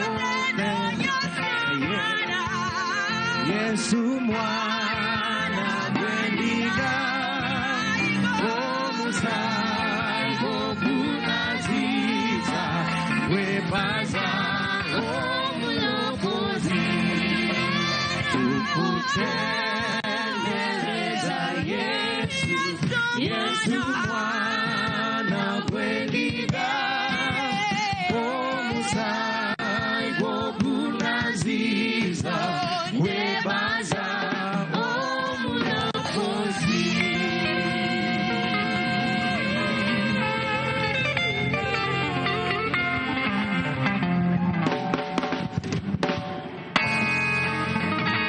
Hello. As we thank the choir, I'd like to ask the Ugandans to remain behind. Please, the Ugandans remain behind. Starting with my very good friend, Waziri Bahati. Please remain behind. You know, Your Excellency, whenever we go to Uganda, it is the tradition of Uganda that we normally take a photo with the president of Uganda. And they said you must reciprocate here. So Your Excellency will call you to come in front here, come on stage, to take a photo with the Ugandans, excluding Kenyans.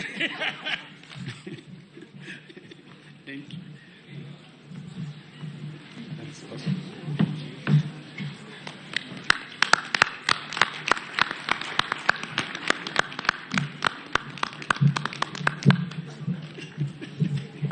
I didn't hear anyone excluding the First Lady. Please kindly make your way. First Lady, Mama Rachel, please come.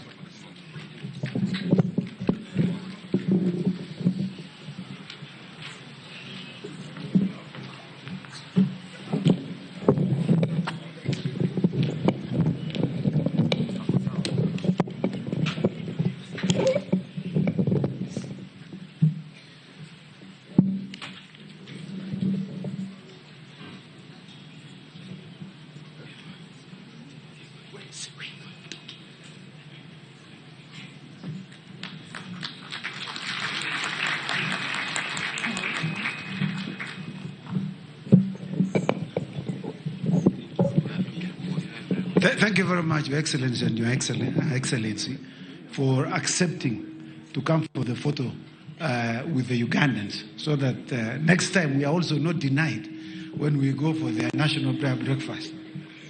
You know, there must be some reciprocal arrangements, and this is one of them. Your Excellency, without wasting too much time, I'd like to request the Honorable Speaker to kindly come on stage so that he can take over from there. The Honorable Wright, you know, is my senior, so I'm always very careful. You know, Your Excellency, I went to his office one time when I was a young man, looking for pupillage, you know, when you have just finished university. And when I walked to his office, he told me, I'm so sorry.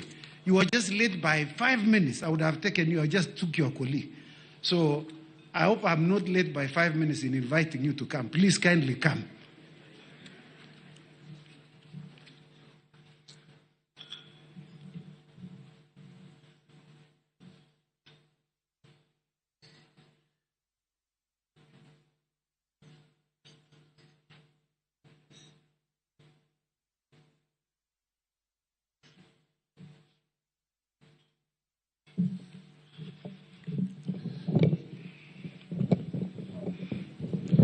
Thank you very much. They would have been my pupil, Samuel Chepkonga.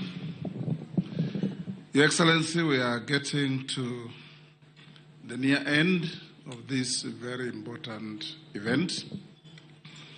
Allow me to introduce and acknowledge the presence of my deputy speaker, Gladys Boss. Wherever you are, you can stand to be acknowledged. If the Deputy Speaker of the Senate, Honorable Baduri, is in the House, stand to be acknowledged. Majority Leader in the National Assembly, Honorable Chungwa, stand to be acknowledged. Minority Leader in the National Assembly, Honorable Junet. Majority Whip, he has been repeatedly here conducting the choir, Majority Leader in the Senate, Honorable Aaron Cheriot, Minority Whip Leader in the Senate, the Honorable Stuart Matzayo, who is here, the Majority Whip in the Senate, Dr. Boni Khalwale, the Minority Whip, if they are not here, we acknowledge them in absentia. As we get to the close, Your Excellency, you know, I said earlier that human beings have the propensity to always prefer being evil to being good. And there's our great writer called Graham Greene. He wrote many books, and I've read many of them. The Heart of the Matter, Our Man in Havana, The Confidential Agent, The Room at Midnight, My Journey Without Maps, The Power and the Glory, Quiet American. But in one of those books, The Heart of the Matter, he says, in relation to Jesus, he says, goodness has only once in humanity found a perfect incarnation in a human body, and never will it again. But evil can always find a home in the human body, and it's you to resist the temptation to be a refuge for evil.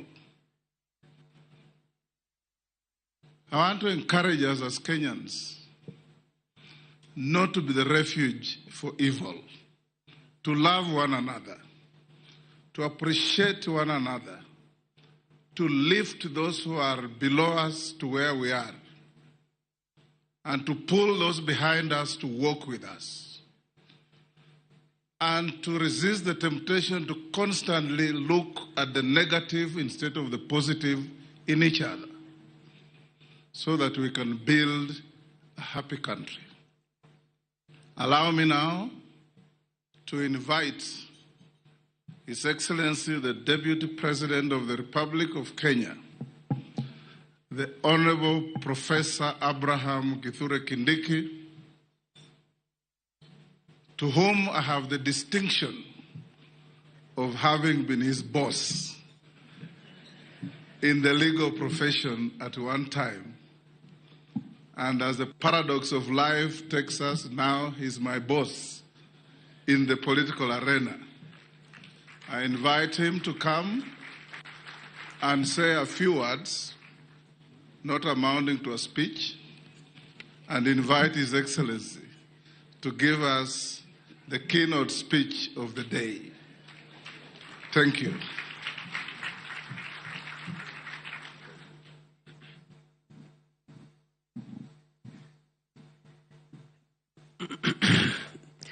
Your Excellency, President William Ruto, Your Excellency, First Lady, let me start by saying that I am not the one who took Chepkonga's slot for pupillage.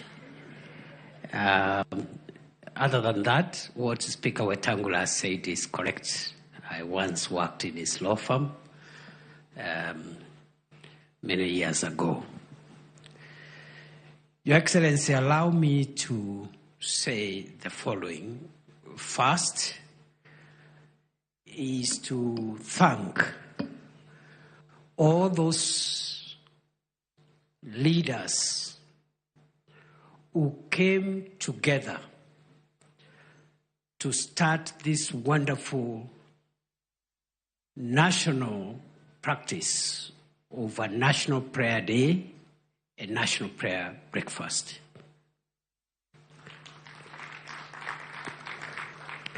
I grew up in a family of a Methodist cleric, and there was some little message in our living room which was in Swahili. And I've seen in many Christian homes a similar, especially while we were growing up. I don't know whether it's the same today. So there was a small thing in our living room hung up there to the effect that a family that prays together stays together. For a nation, I believe equally, just like a family, a nation that prays together will stay together. There is hope for Kenya. Number two, Your Excellency, I also want to say that this event helps us to reflect on our common destiny and take stock. And I believe it's the practice in many other countries that have a similar tradition. It's good to take stock of our journey as a nation so that we can look at what we've done well, maybe what we have not done so well, and from the scriptures and the sharing and the songs and the prayers which have been made here, we have had good moments and maybe other moments which we would have done better. And that is a good thing also, Your Excellency, because Socrates, one of the greatest philosophers, did say that a life unexamined is not worth living. It is good to examine ourselves at every point, reflect, and take stock, so that we are not on one continuous journey making good speed, but without the reflection to help us understand whether we are doing things right. And many times when we reflect, we'll find areas to correct, improve, and make the journey ahead even better. I say so because, Your Excellency, a story is told of a pilot who announced to his passengers that, ladies and gentlemen, we are making very good time. We are cruising at very good speed. But the good news ends there. The bad news is that we've lost all our instrumentation and we are not sure where we are going. So if we do not have time like this to reflect on our country's journey, we may miss one or two things there, and just like this pilot, be making good progress, but we are not sure that we are making progress to our destination. Your Excellency, allow me also again to say that we have heard the sermon, and I totally agree with the preacher of the day about the need to build relationships with each other, those who are afar, those who are near, our men and women, this generation, the other generation. And I agree, it's not only godly, but that is the most cost-effective way to handle our affairs. Your Excellency, while we are at that relation-building process, I am very happy to see today here our brothers and sisters from our neighboring countries within the East African community, and even the prayers that were made here for the continent, for the East African region, for Kenya, and for the world. And looking at the choir here, of course, the choir is much improved from last year's performance. Osoro and company, pongezi. I think there is greater harmony and greater melody than last year. Last year was a bit chaotic. But Your Excellency, I say that we need to work on these relationships continuously. And looking at what was presented here, especially with our most immediate neighbors, Tanzania, Uganda, is a good thing. And I hope some of the exchanges we've seen from our political leaders between our countries, we must use a moment like this to arrest those situations, because it doesn't look tidy when brothers and neighbors are talking at each other. We must build good relationships and sustain them. Your Excellency, in the same manner, we need to build relationships across generations. The older people who are the age of our fathers, the parents of today, the younger adults who are starting their families, the young children, and even the unborn. That intergenerational friendship and solidarity is important. No one generation is superior or more important than the other. So I agree with the message of today's speaker, who is quite inspirational, that perhaps as older people, we need to treat our children who are now adults a little more respectfully, listen to them, and where we go wrong, there's no harm in acknowledging that we've not treated them maybe the way they expected us. However, equally, we respectfully request our children also to respect authority and also agree to be mentored and supported so that mutually, even as we respect them, hear them,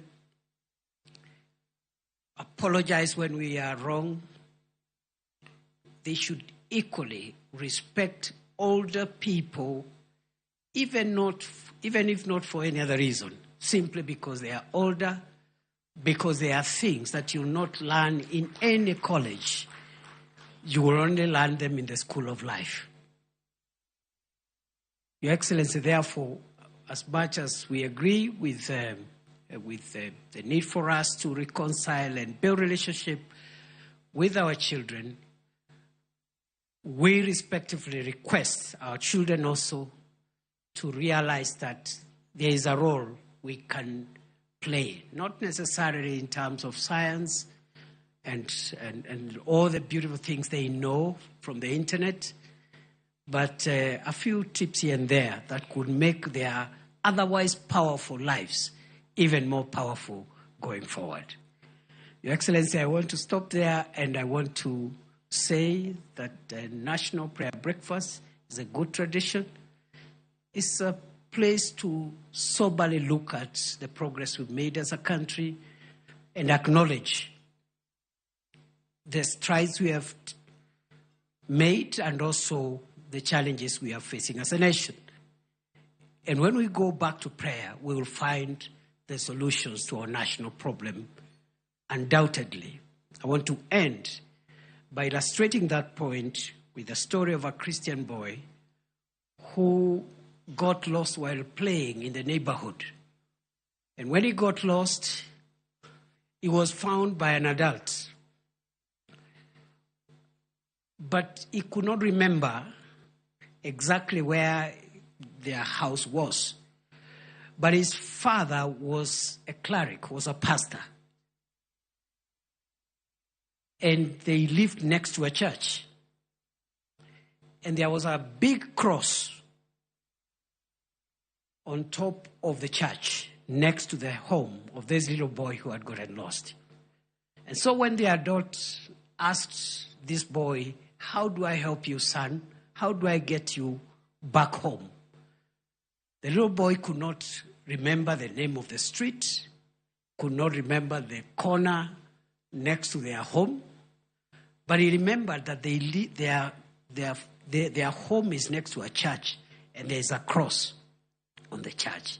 And so he said, if you take me near the cross, I will find my way home.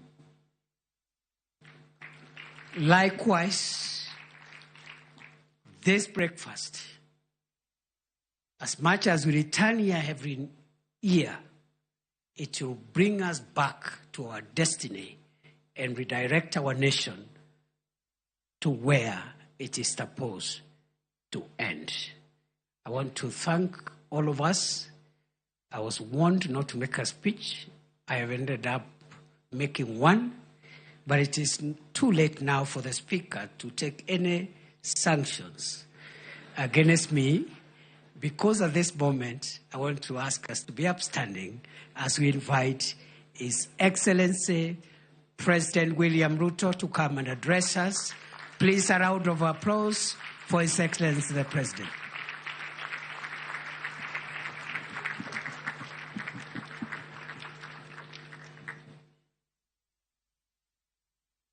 Thank you very much, Mr. Deputy President.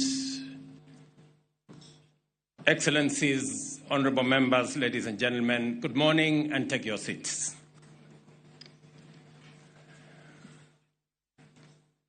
Allow me, at the onset, to welcome all our guests from the different parts of this globe, our friends from America, from Europe, from Asia, and of course our brothers and sisters from our continent. Welcome to Kenya.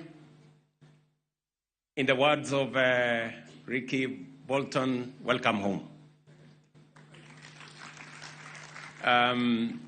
This is an important occasion for us to come together as a nation to reflect on what God has done for us. And as we gather here this morning, and we have done this every year since the National Prayer Breakfast was launched in 2003, to pray for our nation, forge unity, and build bridges across political, religious, and community divides. Our presence today affirms the National Prayer Breakfast's pivotal role as one of Kenya's most unifying platforms for national reflection, grounded in the bipartisan and interfaith commitment of our nation and led by our parliament. The scripture in Nehemiah 2:20 tells us, "The God of heaven will prosper us. Therefore we, his servants, will arise and build." It is on that basis that we have this year's theme. Let me repeat, the God of heaven will prosper us. And therefore, we, his servants, will arise and build. This verse captures the essence and core message of our gathering today. Arise and build is more than a theme. It is a sacred call to action, a renewal of our national covenant rooted in the words of our national anthem when we say, "Let one and all arise with hearts both strong and true." These words are not just a lyrical expression, but a pledge to rise in spirit, in purpose, and in unity. To rise and build is to return to the ideals that shaped our republic so that justice may be our shield and defender, and plenty may be found within our borders. The story of Nehemiah reminds us that every great national renewal begins with a desire to overcome adversity, guided by prayer, faith in God, and bold and decisive actions. Like Nehemiah, who sought and received the king's favor to build Jerusalem's broken walls, we too have received divine permission through the will of the people of Kenya in our election and the favor of history to arise and build our nation, Kenya, into a stronger, fairer, more inclusive, and united country. What made Nehemiah's mission of rebuilding the walls of Jerusalem successful was not just the plan, important as it was. It was the people, men and women, priests and merchants, nobles and laborers, who all took their respective places and stood shoulder to shoulder on the wall, laying brick by brick. As patriotic Kenyans, we must emulate this example. As government, we are committed to the urgent task of rebuilding our society, our economy, our relationships, and uplifting those at the bottom without leaving any Kenyan behind. Strengthening our institutions, healing our politics, and securing lasting peace and understanding among us. And I associate fully with the sermon and the reflection that has been exposed to us by Richie Bolden, our speaker today. And Ricky, let me tell you, you're most welcome home. You are most welcome home. And while you are in Kenya, enjoy every bit of what Kenya has to offer. You are in the midst of brothers and sisters and friends and relatives and compatriots. And when you go back to America, please take our greetings to the great people of your country. And you have spoken to us the word of God in a very special way to build the relationships as we do everything else that we're doing, rebuilding our country in the midst of the challenges that exist, that we must, as we build our nation in every other aspect, we must also build relationships between ourselves, between us and the people on the other side of the aisle, between us and the generations that are ahead of us and the generations that come after us, between us and our neighbors, between us and the countries of our region in the East Africa, the African continent, and globally. And that is why in this prayer breakfast, we have people from across the world. We have seen people from different parts of the world come and fellowship with us on this occasion as we build a globe that belongs to all of us in a shared world. And from where I sit, there are many things that we can say, but equally, we have many things to thank God for our nation. We have many things to thank God for our nation. I say this without fear of any contradiction. There are many people who had given up on the economy of Kenya. There are many, including very senior people globally, who told me to my face that what will happen when Kenya defaults on its foreign obligations. And I told them, I have great faith in my country. Kenya will not be among the nations that will default. I want to thank the people of this great nation, Kenyans, who wake up early, sleep late, work in our farms, work in our factories, work in offices. Many people who commit their talents, their energy, their expertise to get Kenya moving. Because of them,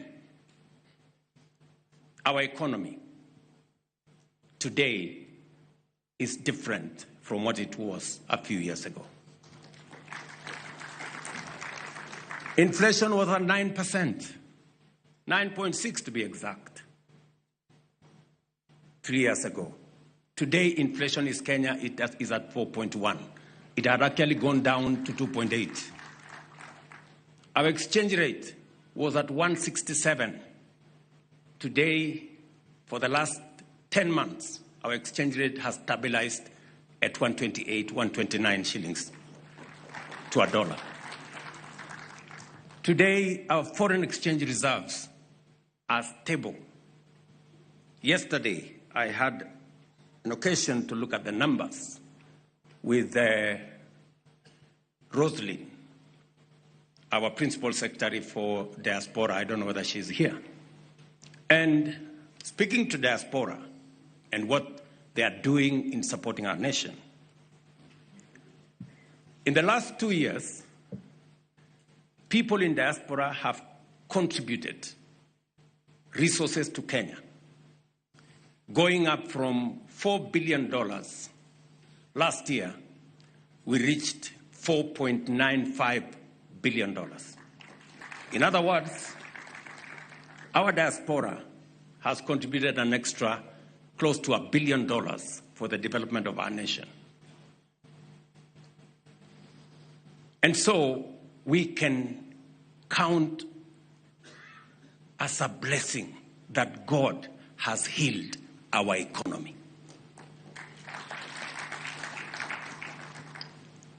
I also want to thank God for what He has done to us,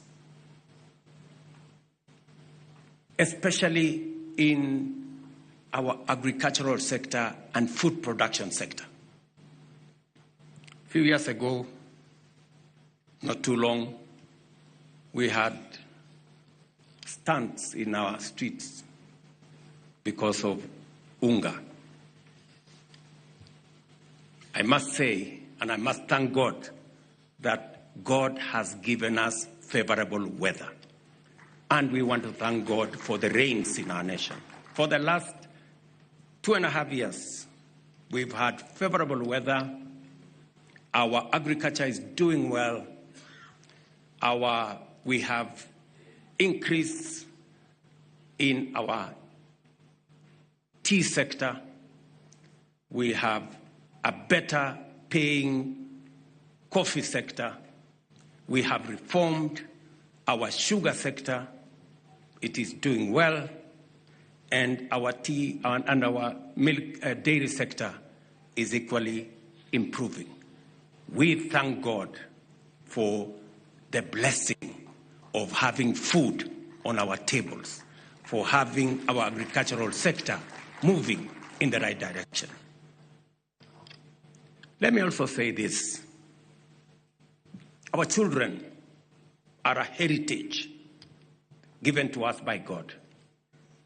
And the best gift we can give to our children is to make sure that they have the best education. And it is the reason why I must thank members of parliament who have supported me in making sure that we have resources to make sure that we teach our children. Last year, we spent 650 billion Kenya shillings, almost $5 billion, to get our children. Hired more teachers, spend more money on our higher education, and our education sector is coming out of huge debts. I must say, we have reason to thank God for what God is doing in our country. Let me also say this, that doctors treat, but God heals. And for a very long time, proper medical care was a preserve of the people who can afford and the people who have the means. We have, as a nation, tried for a very long time to have a healthcare infrastructure that supports everybody, that gives every Kenyan a chance. I must thank our doctors. I must thank our nurses, the medical people in the medical space. I must thank members of parliament. I must thank governors who work with us to make sure that the rollout of a healthcare system that gives every Kenyan a fair chance, whether they have a job or they don't. Today, we have testimonies across Kenya of what universal health care, Taifa Care, is doing in our nation.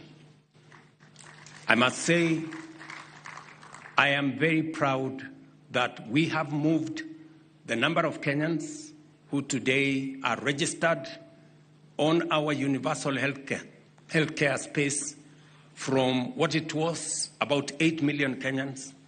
Today we have 22.5 million Kenyans who are in that space.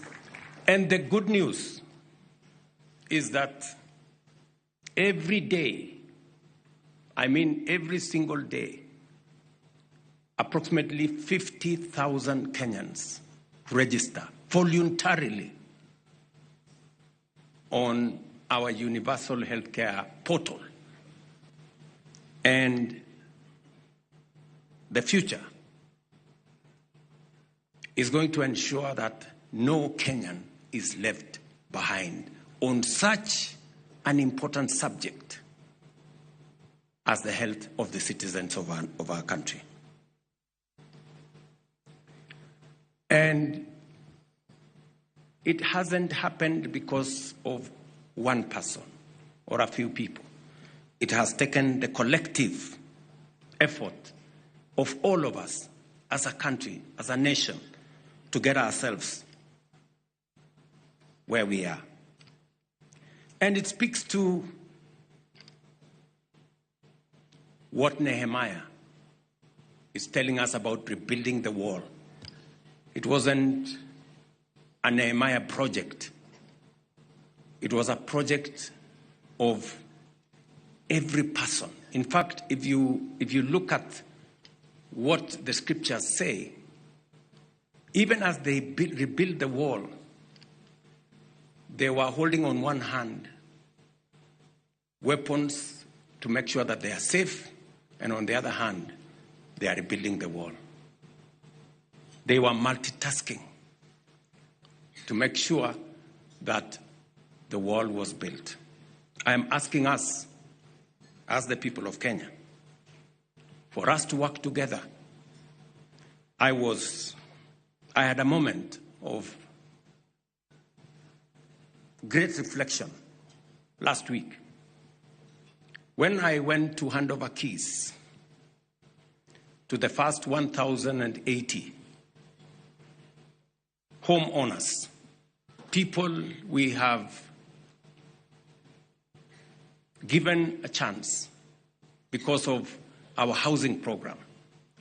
People who live, families who share one toilet, like 5-6 families in our slums.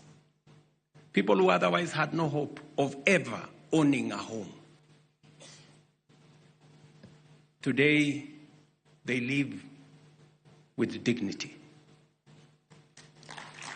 And it doesn't stop at the 1,080. Tomorrow, I will be handing over more keys in Kisumu. On Friday, I will be handing more keys in Homa Bay. The week after, I will be handing over more keys in Machakos. And that process is on. We have 150,000 housing units under construction. And it is my belief that we will have more homeowners. We will give dignity to many more Kenyans. And I must say, this has not happened because of a few people. Patriotic Kenyans, Kenyans from all walks of life, have made a contribution. The people who are making their contribution to the housing fund, the engineers, the masons, the carpenters, the electricians, and everybody in between have made their contribution as we rebuild our nation and lift people from a place of indignity and put them at a place where we can all be brothers. I must thank members of parliament also and county governors. We've worked with them, identifying places where we can do markets, worked with the universities and colleges to identify places where we can do hostels, so that again we can give dignity to our business people and our children in our universities and colleges. We will continue to do this together, and we must be careful to thank God for the blessing of a great country that we have and the strides that we are making together as a people.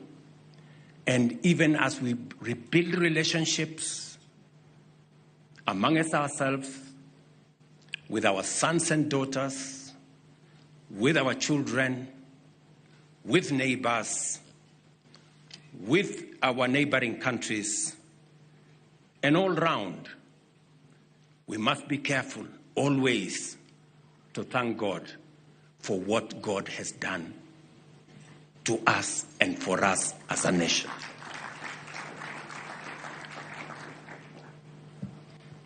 Because it is said, if we are not grateful, if we are not thankful for the little, we can never be grateful for more. And therefore, I want to ask us as a nation, as a people, to work together, to do less of finding fault and to do more of building bridges that can make us even a greater nation. I stand here to tell you that I am confident about the future of Kenya. And I have no doubt in my mind that Kenya is truly a blessed nation. And the future of our country, no matter what happens, is going to be greater than our past. And so, ladies and gentlemen, friends, our neighbors from Tanzania, if we have wronged you in any way, forgive us. Our friends from Uganda, if there is anything that Kenyans have done that's not right, we want to apologize if there is anything. To our children, if there is any misstep, we apologize.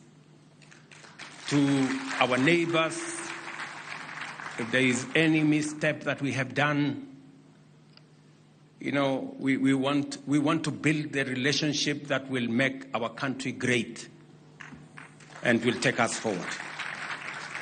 And to each and every one of us, I know today God in his own way has made it possible for us to build the bridges between our political parties.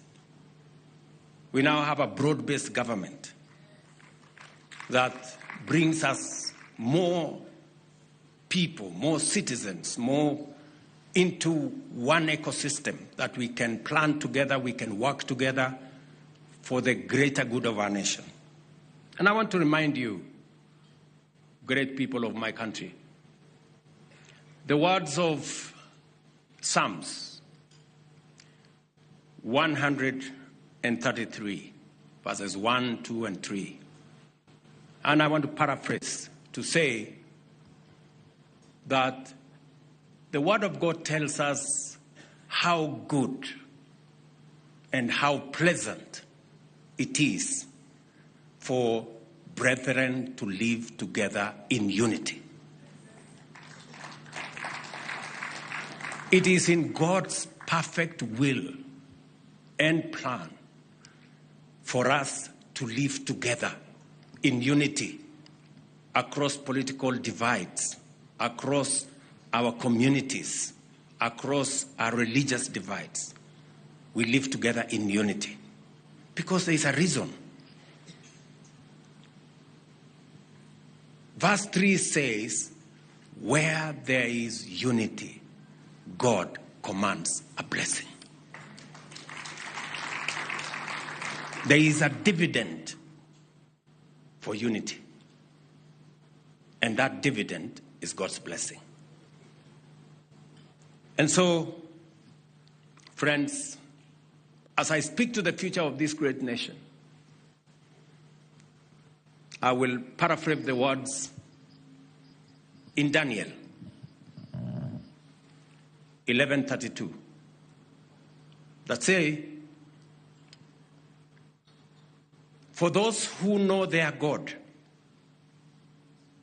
they will be strong and they will do great exploits.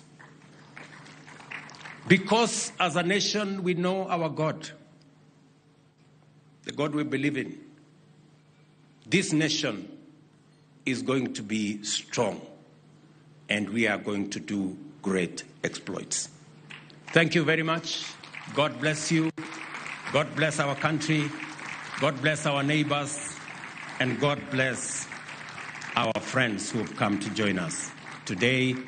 Asanteni sana.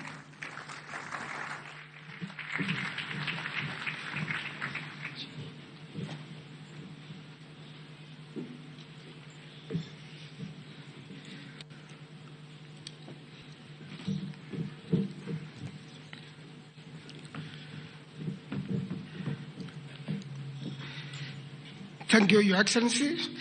Let me call upon the Speaker of the Senate, the Honorable Kingi, to come and give a vote of thanks.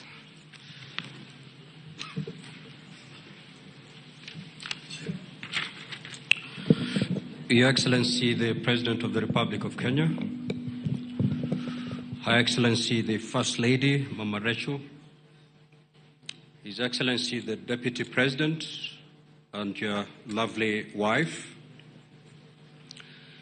Ladies and gentlemen, my duty here is very brief, is to pass a word of appreciation to those who've worked tirelessly to make sure that the 2025 prayer breakfast is indeed a success. You will agree with me that the 2025 prayer breakfast has been a big success.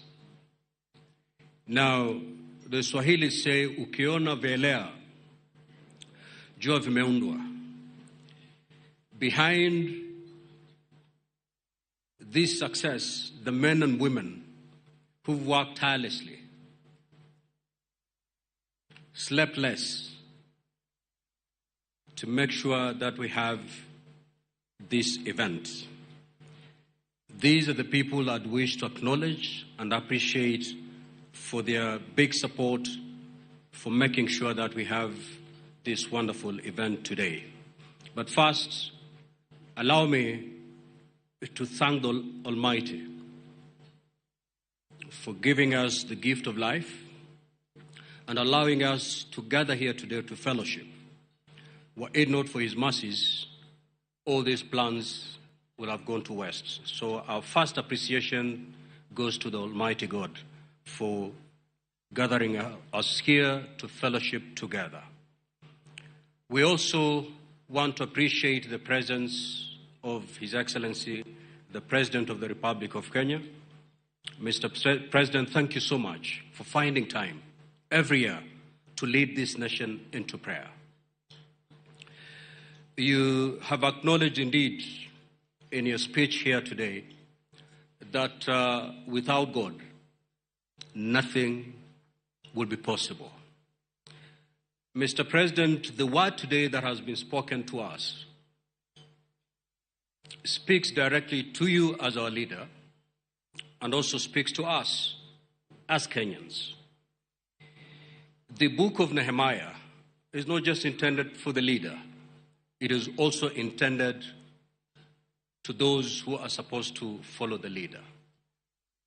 When Nehemiah went to Jerusalem to rebuild the walls of the city after having been destroyed by the Babylonians, the first thing he acknowledged is that he could not do it alone. He needed the people of Jerusalem to work with him to rebuild the wall. And that's why in the book of Nehemiah, we are being told that Nehemiah rallied the people to work together with him to make sure that the wall of Jerusalem is restored and built. Likewise, Mr. President, when you took the reins of power in 2022, you inherited a very battered economy. The shilling was at its weakest. The prices of common household commodities was at the highest. Just like Nehemiah, you wanted to rebuild the wall of Jerusalem. But in your case, you wanted to rebuild the economy of this country. And I remember in your speech in Kasarani, you indeed said, I can only rebuild this economy with the support of each and every Kenyan. Just like Nehemiah did when he went to Jerusalem. And therefore, to fellow Kenyans, our president could be well-meaning. Our president could be the most hard-working president, but him alone cannot rebuild the battered economy of this country.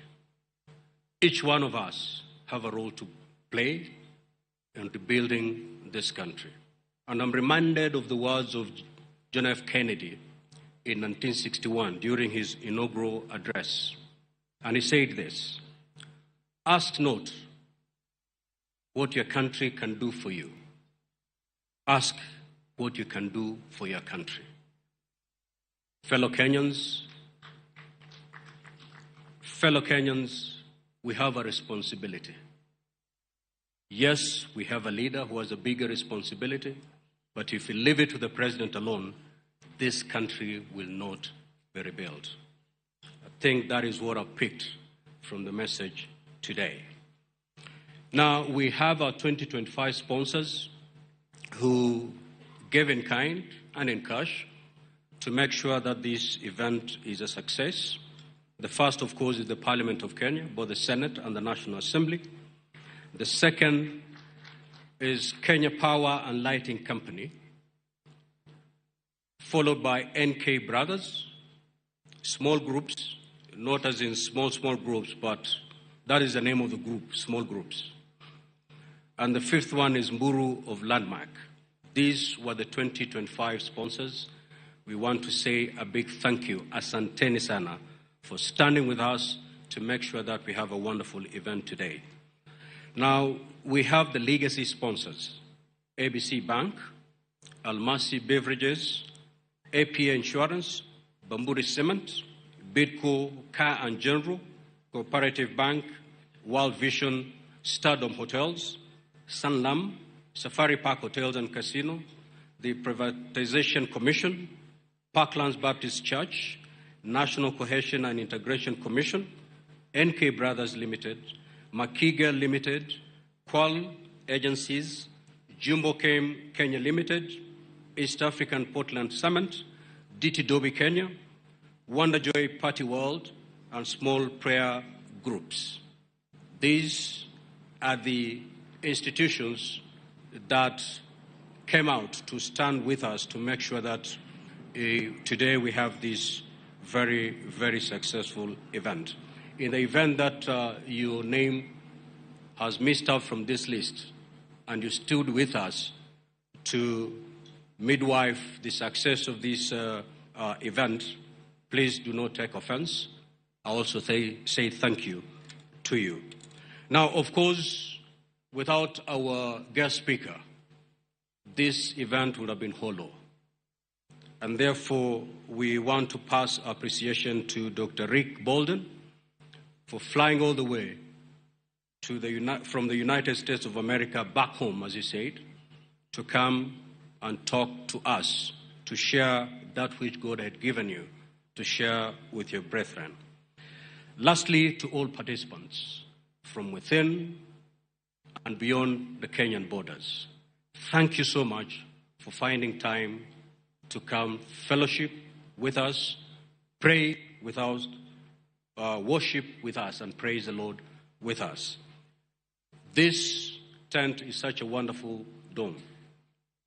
But without you having found time to come here, certainly it would not have served its purpose. So thank you so much for finding time to come and commune, to worship, praise the Lord with us. I want all of us look at your neighbor on the right, shake his hand, and tell him thank you so much for finding time to come to fellowship with us. Thank you. Asante. And with that, we return the glory to the Almighty until we meet again next year, 2026. Thank you so much.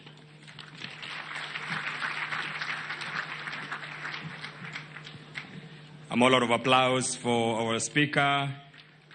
Thank you so much. With the permission of Your Excellency, allow me to invite Mr. Sami Lagat, a member of the current county club, to come and make a word of prayer. And after that, I will also be inviting all of us to be upstanding. We will be guided for the national anthem. A prayer first.